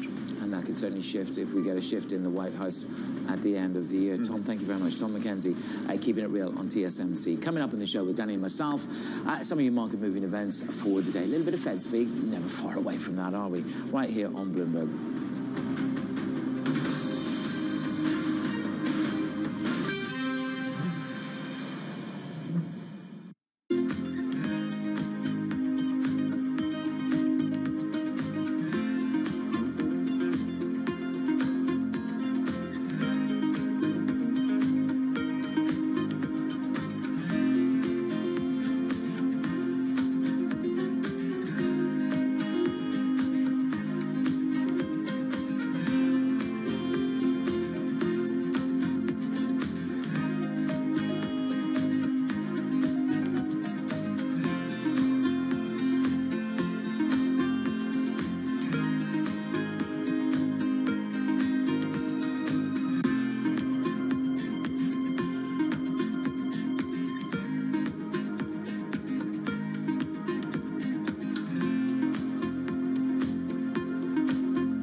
Buffett is somebody you've met and you know. What does he tell you about investing? He tells you to just do what he does, or what does he tell you? Pretty much. I mean, one of the things, we have this great connection about the love for baseball. And the reason why Warren and I got to know each other is he insured my contract, the 252. I reached out to him and I said, Warren, now that we're business partners, maybe I can come see you in Omaha. I thought I would never get an email back. And Debbie, who's been with him for over 40 years, wrote back and said, how's October? I said, I'll be there because we're not going to the playoffs. And that led a series of 5 or 6 years where I'll go back to Omaha. And he said, Alex, you always want to be a gentleman. You want to be a great baseball player. And then the 2 rules of investing are, 1, never lose money. And number 2, don't forget rule number 1.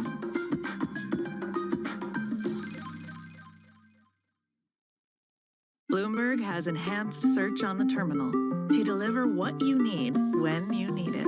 Now, you can simply type phrases in everyday English in the command line.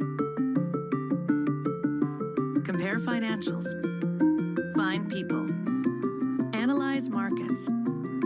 You can enter phrases or ask questions. What do you want to know today? Ask a question or visit SearchGo to find answers now.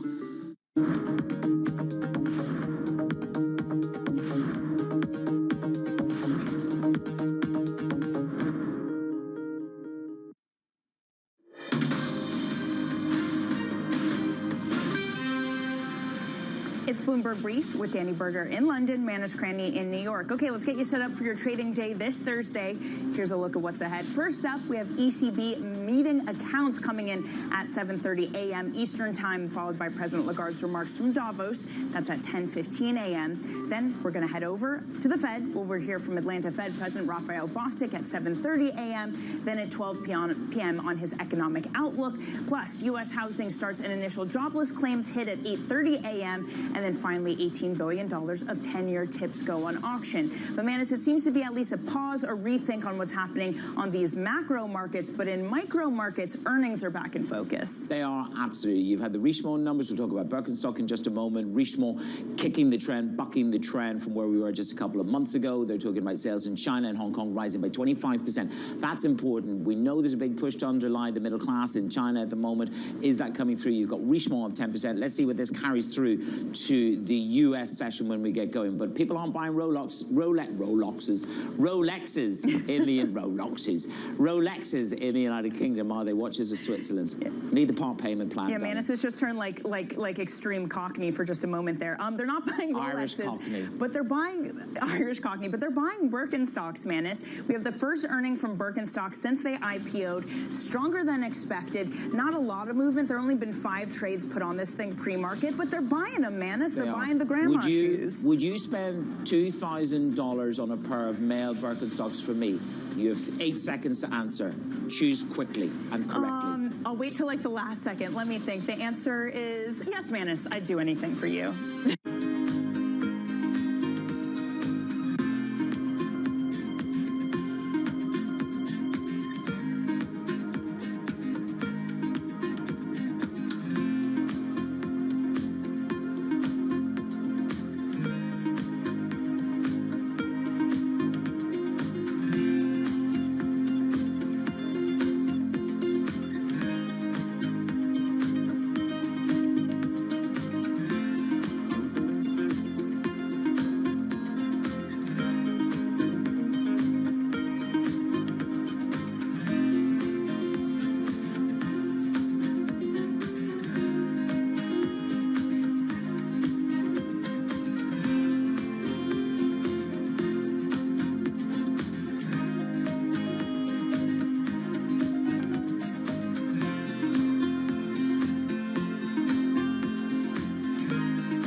I know one of the reasons you're here in Marrakesh and in Africa because you see the enormous potential this continent has as a source of renewable power for electrolysis, right? That's the process by which hydrogen is extracted from water. Tell us about Africa's potential.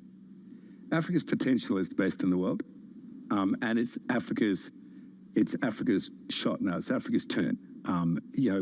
What will stop Africa rightfully taking its turn will be lack of progress on technology companies and governments around the world choose Fortescue because we are the world leaders in technology, world leaders in next era electrolyzer design, cables, solar, all the tech which is moving our world on from having to rely on dinosaur era fossil deposits of oil, coal and gas to simply today's era of machines which make machines to harness all that beautiful renewable energy and give all the mobile energy, all the fixed energy this world could ever need by many times.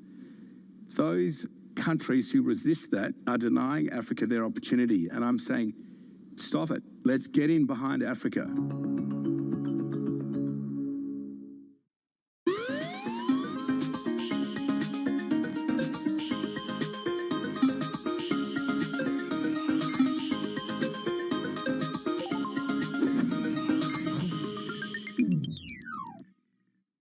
Why do the biggest names in business choose Bloomberg? That is a great question. It's a great question. Great question. Great question. Best question I get all night. Bloomberg, top experts, great questions.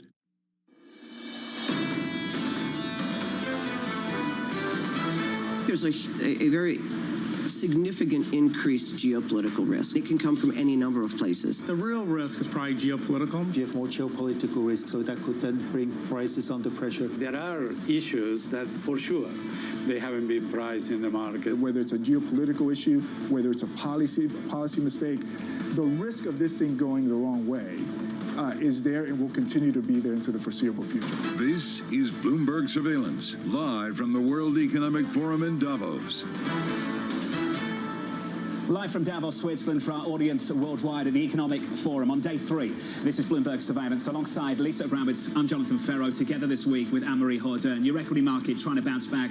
2 days of losses on the S&P 500. We've been talking all week about the broken model in Europe. Well, Emmanuel Macron, the French president, had something to say about that in the last 24 hours. Bramo advocating for what he calls a sovereign Europe. Less regulation, more high-paying jobs, investing more in infrastructure, investing more in technology, to basically doing everything that we were talking about, you in particular, that needs to happen in Europe. You can feel the urgency to create national security through some of these plans at a meeting that is not as committed to globalization. It's as if his speechwriter watched Bloomberg Surveillance on Tuesday morning when we were talking about this. The dependence on Russia for energy, broken. The dependence on growth from China, challenge. The dependence on the United States for defense, cracking. These are big, big issues for us this year, Anne-Marie. Yeah, absolutely. Macron said that 2024, 2025 is all going to be about how Europe can be more sovereign, whether it's AI, whether it's investment. I think it was a little bit of a dig as well for the Inflation Reduction Act. You know, the cloud that is hanging over this Davos is Trump 2.0. But the Biden administration, when it comes to some economic policies, have also irked some European leaders. Lots of coverage on this still to come. Let's go to the price action, Bramo, just to start. Equities trying to bounce back on the S&P 500 up by 0.2%. After 2 days of losses, you had day 1 of the trading week with Governor Waller pushing back against rate cut expectations, and day 2, really those comments reinforced, at least by the economic data. Retail sales are a whole lot hotter than expected. Which really gives credence, frankly, to what we're feeling here at Davos. Every business leader, one after another, has come out and said, things are better than expected. Is this going to be a rebound year? It is so different than some of the angst that we've been hearing that would call for 6 rate cuts this year. So to me, that's really been a massive takeaway. Equity futures positive by 0.2%. Just to check in on the bond market, yields have been pushing a little bit higher on a 2-year, on a 10-year over the last couple of days. The 10-year yield at the moment in the Treasury market looks like this. The 10-year is at about 4.08%. The 2-year, Bramo, at about 4.32. We have another incredible lineup today. I really am looking forward to all of our guests, including Jim Fitterling, Chair and CEO of Dow Incorporated, on the broader view of the industrial sector globally. Becky Frankowitz, Chief Commercial Officer of Manpower Group, massive personnel placement group. Joe Taylor, CEO of the Ontario's Teachers Pension Plan. And of course, we cannot forget someone sitting next to us, Adam Posen, who is president of the Peterson Institute. And in just a moment, we're going to be speaking with him as well, which is going to be a fascinating. Looking forward to getting Adam's views on this. A big topic, a conversation in Davos, Switzerland all week. The pushback against the rate cuts priced into this market. The market might be a little bit ahead of itself in terms of rate cuts this year. I have no doubt that we'll get to rate cuts at some point. The markets have now priced in what I think is probably excessive interest rate cuts in the U.S. We still see rate cuts, and we are actually predicting that they start sooner rather than later. The market is being aggressive on rate cuts, all right? And I believe that the Fed is going to take its time. The 6 rate cuts, that's a pipe dream if we have a soft landing. That's not happening. I think markets are being a little exuberant, expecting as many rate cuts as they've put in. The market is now calling for a 175 basis point cut by the Fed. Really? How about this? No way. No way at all. Joining us now to weigh in, Adam Poser, President of the Peterson Institute for International Economics. Adam, good afternoon. Thanks for having me, It's Jonathan. the Pushback World Economic Forum. Did you get a sense of that as well? Yeah, and I mean, the central bankers have been pretty clear. We just did a short rerun of the second half of last year. Central bankers kept telling you, we're going to 5+, and everybody's like, no, they won't do it. Now it's like, we're staying at 5+. No, they're not going to do it. And it's just the cycle sped up this time. I mean, at some point, you should believe them when they talk. And they're talking right now. They're basically saying we're not cutting in March. Do you have a sense of confidence, though, about the disinflationary trends that have emerged over the last 12 months? Are they durable? Do you think that continues? I think there's good reason for it. I think you mentioned the retail sales data, the recent U.S. data. There's a little bit of better news in the U.K., which I think is going to be an illusion. There's decent news in the ECB world. Look, it's going to be a short-term thing. By the end of the year, they will start cutting. They will make the direction clear. People who want to trade day to day obviously get that a little frustrated, but I think it is right to say fewer cuts later this year. To build, though, on what John is talking about, is the immaculate disinflation overplayed? We're talking about unexpected strength. Yeah. Forget rate cuts. Are we even going to see the disinflation that we're expecting? Are we going to see another resurgence, especially given what's happening in the Middle East, especially because of some of these trade fissures that keep emerging?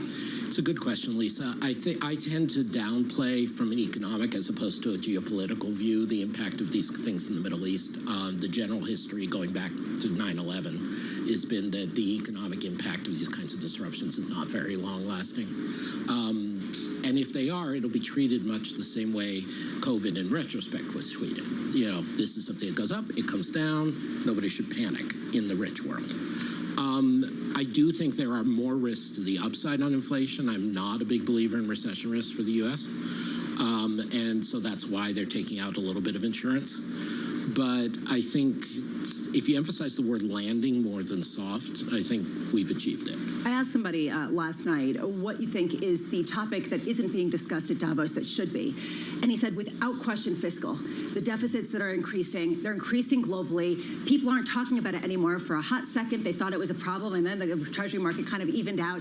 Is that going to be more of a disruptive force in the next 12 months? Unquestionably, and I think not just the next 12 months. I mean, the next 12 months are basically shot because of the number of elections we have around the world, as well as the pressing green needs, pressing defense needs. It's more, do we deal with the fact that likely for the next 4 or 5 years, none of the high-income economies are going to be raising taxes, but they're going to be sustaining increased defense spending, sustaining increased green investment, possibly sustaining some not-so-great industrial policies. And that's where I've been trying to sell at Davos in my role, is that that's where the international cooperation and understanding needs to come in, that if the G7 plus China are all on a fiscal expansion path, how do we manage it? Because that's higher interest rates, sucking capital out of the developing world. How much higher? Can you just give a sense? In my view, as Larry Summers has said, we're kind of running the peace dividend of the early 90s in reverse. So back of the envelope, I think the capital costs are going to be up 0.7% on the 10-year. I don't mean what today's level is, but I mean like for like. If you compare the sort of low inflation 10-year of 2019 with the low inflation 10-year later this year, it's going to be about 7/10 higher. You mentioned elections coming up, the most important particularly being in the United States. Do you see deficit management changing, whether or not we get another 4 years of Joe Biden or it does go back to Donald Trump? You know, everything changes if Trump wins, in mostly for bad ways, speaking as an economist. I think the reality is, as you've been covering, the American electorate is going to be more strategic. If Trump wins, the Democrats will likely hold the House. If Biden wins, the Republicans will likely hold the Senate.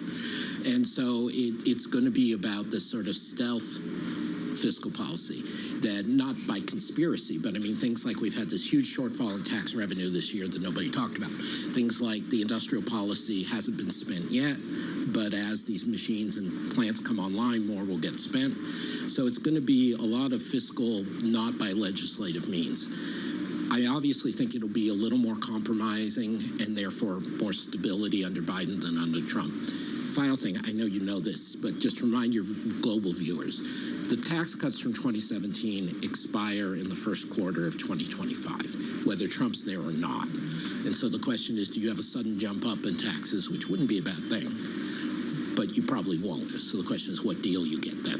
Adam, you did say that you think that things would be mostly worse if Trump did win another term. 74 million people in 2020 clearly didn't feel that way. You've talked about trade this week, and I think we should explore that just a little bit more. The prospect of higher tariffs. The former president has put out somewhat of a plan. Right. These things can change. The campaign is long. You've given thoughts to what that plan could look like and the consequences it could have. Can you walk us through it? Yeah, thank you for asking that, Jonathan. I mean, I think we back, Peterson Institute, my colleagues and I back in 2016, took Trump seriously in the sense of we said he stated these things, this is what he's going to do, let's model what happens to the economy. And we're undertaking that same exercise now. We're taking literally, if he puts up a 10% tariff on everything, and then you have to figure out what that means. Does that mean you reduce tariffs on China to 10%? No. But anyway, you come up with a variation of that. And it's a tax increase. I mean, however you want to say it, it's a tax increase on all consumers in the U.S. And it probably increases inflation rate roughly 1.5 points in a year. Does it keep causing inflation? Probably not at the same rate, but you start having shortages and reallocations and, versions of what we've seen during COVID, because you're also cutting off migration, you're also cutting off foreign direct investment. And so like Britain under Brexit, you suddenly have shortages in this, that, or the other sector, and it's hard to reallocate. Companies, it's more expensive for them to get inputs. Anyway, so it's for real. Lighthizer has written about this in the Wall Street Journal. He has the power to do it, at least temporarily, until Congress reviews it. And it would be basically a negative supply shock. You would see higher inflation, lower productivity, lower growth. When you talk to international representatives, which is really what Davos is about, how are they preparing for it, particularly in China? This is the big question. In my conversations with non-U.S. officials, it's always about what will you stand up for? You mentioned earlier President Macron's speech, and talking about sovereign Europe. And, at a minimum, you would like the EU to stand up for the rules-based international economic system for trade. But there seems to be a lot of resignation, unfortunately, among the officials I'm talking to, including Chinese, that the U.S. does what it does. And some people say it's justified, some people say it isn't justified, most people say it doesn't matter whether it's justified or not. And so the question is, what does the rest of the world play out? And I think the hope for all of us is that the non-China and non-U.S. rest of the world creates a safe space for trade and investment, and China and U.S. don't begrudge the rest of the world that. Just to round things out, do you get the sense that this is the direction of travel, regardless of who wins the White House later this year? I'm hopeful not. There's no question that there's been great continuity, particularly with respect to China, but generally on trade and some foreign investment between Biden and Trump. I think they have different motivations to some degree. I think the Biden team has been a little better about doing it through law and not through arbitrary sort of exemptions. But fundamentally, there hasn't been that much difference. I am hopeful that if the Biden people get reelected on this issue, people like Secretary Yellen, Secretary Raimondo, NEC Director Brainerd take the lead, and we at least don't get further down this road. That didn't happen this time around. No, it did not. There was a conversation at one point. In fact, I remember us catching up and talking about it. We were talking about maybe reducing the tariffs that the former president had put on China. It didn't happen. Why would that change anytime soon? As I said, I've scaled back my optimism. I don't think they're going to reverse it. But the idea that they're not going to go further and embrace a tax or not going to go further and escalate the conflict.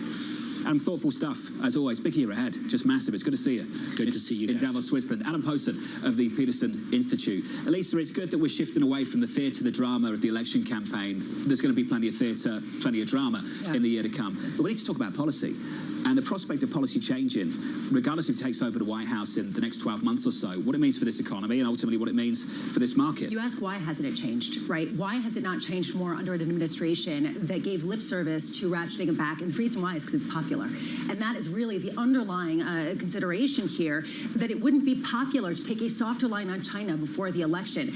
So that, I think, is that resignation that Adam Posen was talking about in the rest of the world. As well as the Treasury Secretary coming out with a speech and saying, we, of course, want to lower inflation, but we will not do anything economically if it hinders national security concerns. And in that sense, the national security team and Jake Sullivan won when it came to things like China and tariffs. And keeps winning, apparently, on that issue. Coming up on the programme, that conversation will continue in the next hour. The brilliant Nobel laureate, Michael Spence. Mike Spence coming up in about 60 minutes' time. Do not miss that conversation. Equities, after pulling back for 2 consecutive trading days on the S&P 500, attempting to bounce on the S&P up by 1/3 of 1%. From Davos, Switzerland, good afternoon.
To keep reading World Cup. This is a 3 as the economic picture, covering the intersections of Hollywood, Silicon Valley, and beyond.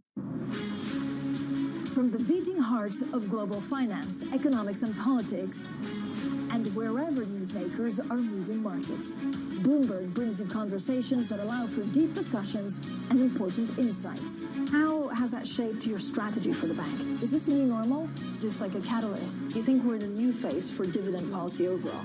That's a great question. I'm Francine Lacroix, and this is The Pulse, every weekday at 9 a.m. only on Bloomberg. Always on the heartbeat of the tech spread across global markets. The real-time data aspect is going to be important. We're going to bring you expert analysis on that. Sure. Don't miss Bloomberg's interview with the...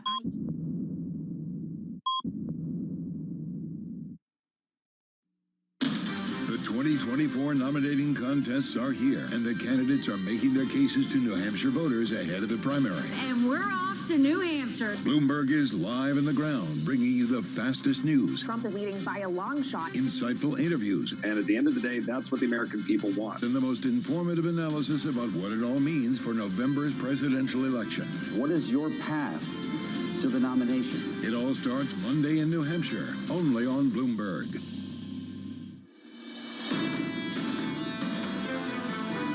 The investment bank has been extraordinarily successful. We have had a strategy over a number of years to do investment banking and to do it well. And we are the leading investment bank domiciled outside the United States. People are looking for a partner and a counterpart who's not just a U.S. bank.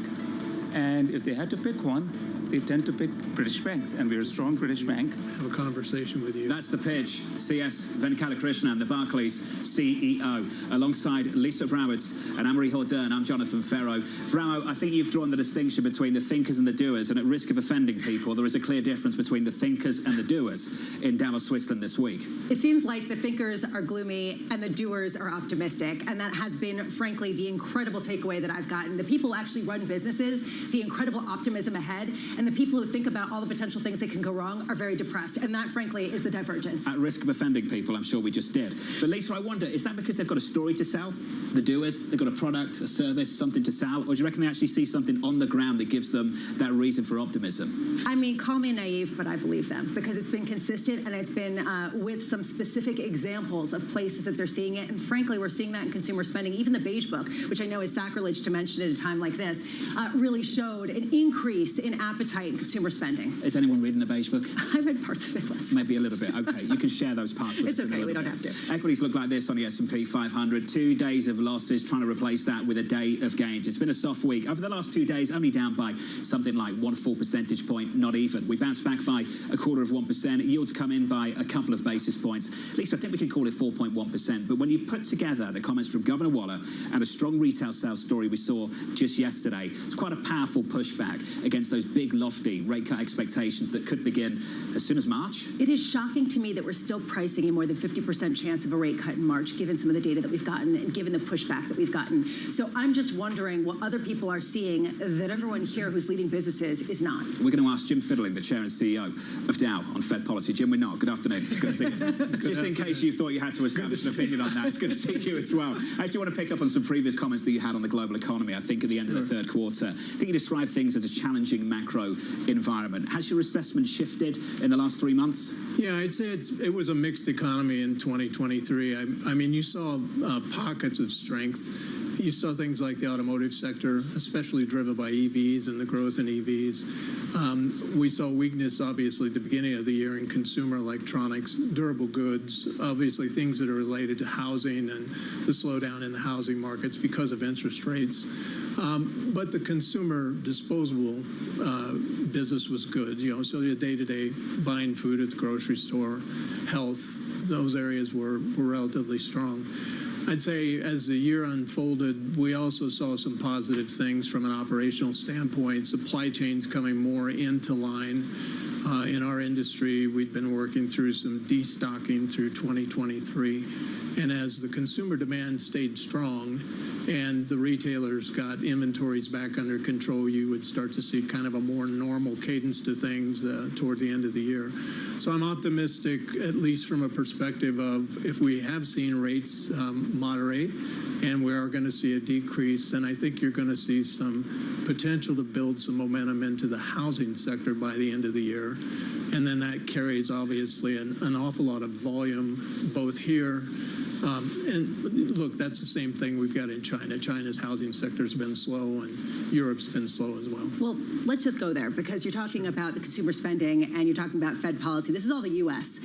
How much are you actually seeing shoots of optimism, green shoots, whatever you want to call it, over in China as well, given some of the real pessimism we've heard here? Well, China, we have a footprint in China, and we have, obviously, business that we supply from the U.S. from an export standpoint. So the U.S. is very competitive. And if you think about our global footprint, about 85% of our global footprint is in low-cost locations like Canada, the United States, Argentina, the Middle East. So that's been positive. And as the export markets and supply chains have lined out, we've seen growth in China. And China GDP at a little bit above 5% is not a negative number. I mean, that's a real positive sign. So we've seen that. I think what we would like to see is that the Chinese economy, you know, the consumer-driven part of the Chinese economy has been held back a little bit by the construction markets. And that'll be another leg up if we can start to see that in 2024. So Davos is typically this haven of talk about sustainability and global warming and all sorts of things. And here you are producing a lot of the chemicals that goes in plastics and all of the other things that are kind of demonized by a lot of people here. Is it awkward for you this year? It's not awkward. I think people misunderstand what the industry is trying to do. We're a first mover in advancing sustainability, and we're also doing it in a way that creates long-term shareholder value. Just before the end of the year, we announced FID on the world's first net zero ethylene and plastics production facility in Alberta, Canada. And that will feature, among other things, using hydrogen in the furnaces to make the plastics versus natural gas. And so that's how we make sure that we have zero Scope 1 and 2 emissions. It's a little bit more expensive to do it, but with the investment tax credits and with a market price on carbon that Canada has, that allows us to be able to recoup that and to deliver an investment that has a really good return on capital for our investors. By the same token, IRA in the United States has really advanced things. We're a participant in the Advanced Reactor Demonstration Program with DOE. So we have a project in our Seadrift, Texas facility to build the first small modular nuclear reactor there with X Energy. And that is on the basis of a high-temperature gas reactor, which produces both electricity and steam. And for a big industrial process, we need as much steam as we do electricity. But I can take that site essentially to net zero through that investment, and gives that a power system that'll be in place for decades there, and really moves us forward. So Canada, by the time we're done with the Canadian project, 25% of our global ethylene will be zero Scope 1 and 2 emissions. We have a complete plan by 2050 to take our entire fleet to zero Scope 1 and 2 emissions, all on the basis of technology investments, not through offsets. You're getting $25 million from the Department of Energy because of that IRA. Do you expect that money to dry up if we were to see a change in administration? Well, I think one of the reasons the Department of Energy supports us is we're trying to help mitigate the risk and trying to show how we can deliver these units at a repeatable cost that's affordable for an investor. So you need an industrial company that has good project management capabilities like ours that can deliver a mega project at a low cost. We hear a lot of times about big nuclear projects and cost overruns. I'm not in a business where I can pass all that cost down the chain to the consumer. I've got to be competitive. And so what we're trying to do is work with X Energy and DOE to say, here's our target for the cost of this energy, the cost of these capital projects. And if we can execute that, then I think you're going to see other industrial players follow. And at that point, you won't need to subsidize every further investment that's made. Music to people's ears, I think, worldwide, who are possibly nervous, Bramwell, about paying more taxes so they can subsidize more of these things. Well, this is exactly the fear, and this is actually what I keep hearing is what's necessary to kind of make things economic, to drive things in the right direction. Yep. Kind of disparate feelings, but was it a policy necessity to pump 13 million barrels a day of oil in the U.S.? So it's not happening as quickly as maybe some people would like. Secretary Kerry was brutally honest and transparent about that in a way that I have not heard from this administration for the last 12 months, who had basically ignored the fact that U.S. crude production had gone through 13 million barrels a day. Jim, going to leave it there. It's good to see you. Good to see you. Thanks for being with us. We appreciate it. Jim Fiddling there of Dow. The Inflation Reduction Act keeps coming up, doesn't it, AMH? What's so surprising about it is that all this money is being flooded into the market, and states and companies like Jim's is going to red states. This money is going to places like Texas. It's going to places like Georgia. It's going to places like Florida.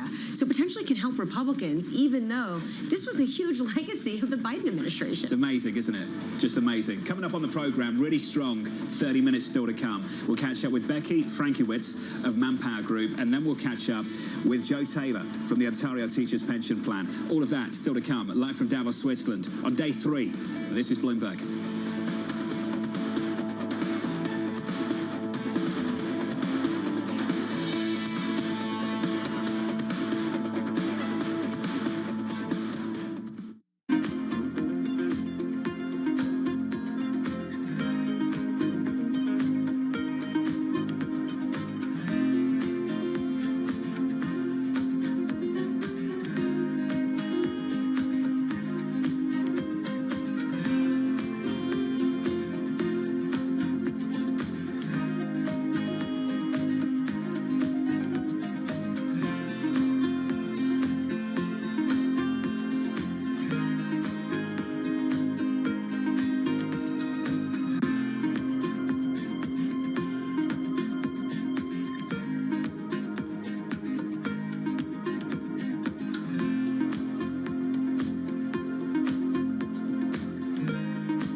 London will stay a financial center. It will stay our EMEA hub.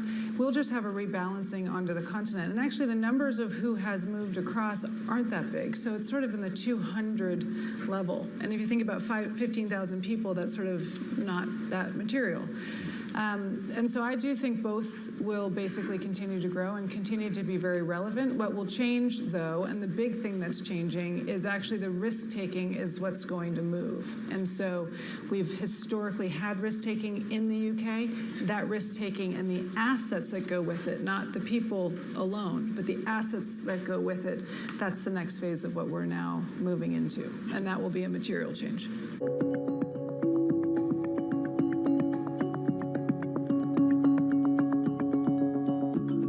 From our studios in New York and San Francisco, our expert hosts have the data and analysis about the companies you know and the startups to watch, plus the interviews you don't want to miss.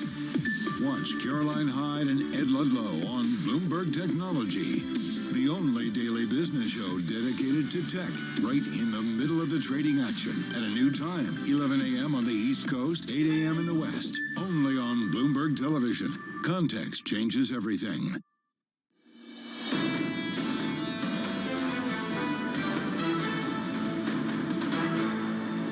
Let's check in on the price action on the S&P 500, trying to bounce here after 2 days of losses. Equities shaping up as follows. On the S&P, the Nasdaq, the Russell, the small caps up by about 0.5%, the Nasdaq up by 0.5%, the S&P up by 1/3. We've had 2 days of losses, but I would call them muted losses, you know, Lisa. We've seen a big readjustment. I say big. We can frame big in just a moment in the bond market, but ultimately we're down over the last couple of days by not even 1/4 percentage point. I actually was thinking a lot about this last night because, you know, that's what I do, but I'm curious about how much you could see the bond market sell off and the stock market hang in there. If you're talking about a soft landing, people may be overpricing the potential for rate cuts because of the strength that you're seeing in a lot of the economic data. But that ultimately should be more supportive for risk assets and equities. Yesterday was a fantastic example of that, both for the data and for the bond market. So yields shift higher. We can check in bonds right now, 2-year, 10-year, 30-year. New 2-year at about 430 something. Yields up, big time yesterday morning. Off what? Lisa, better data. Retail sales look good. They came out better than expected, followed up by a beige book that really indicated maybe some cooling in the labor market, but otherwise consumers continuing to spend. And here's the issue. Is this inflationary, first of all, which we don't really know yet? A lot of people say it might not be as inflationary. But second of all, can you get a move in the bond market like this and not see any influence on stocks because people have already realized the world can go on at rates at these levels? So the bond market move yesterday made sense. I think the move in the FX market is far more difficult, complicated, complex. Look at the euro. Now, this is what the euro is stuck between right now. President Lagarde saying we're not going to cut anytime soon, yet the data in Europe is terrible, yes. And the data in America is good. And as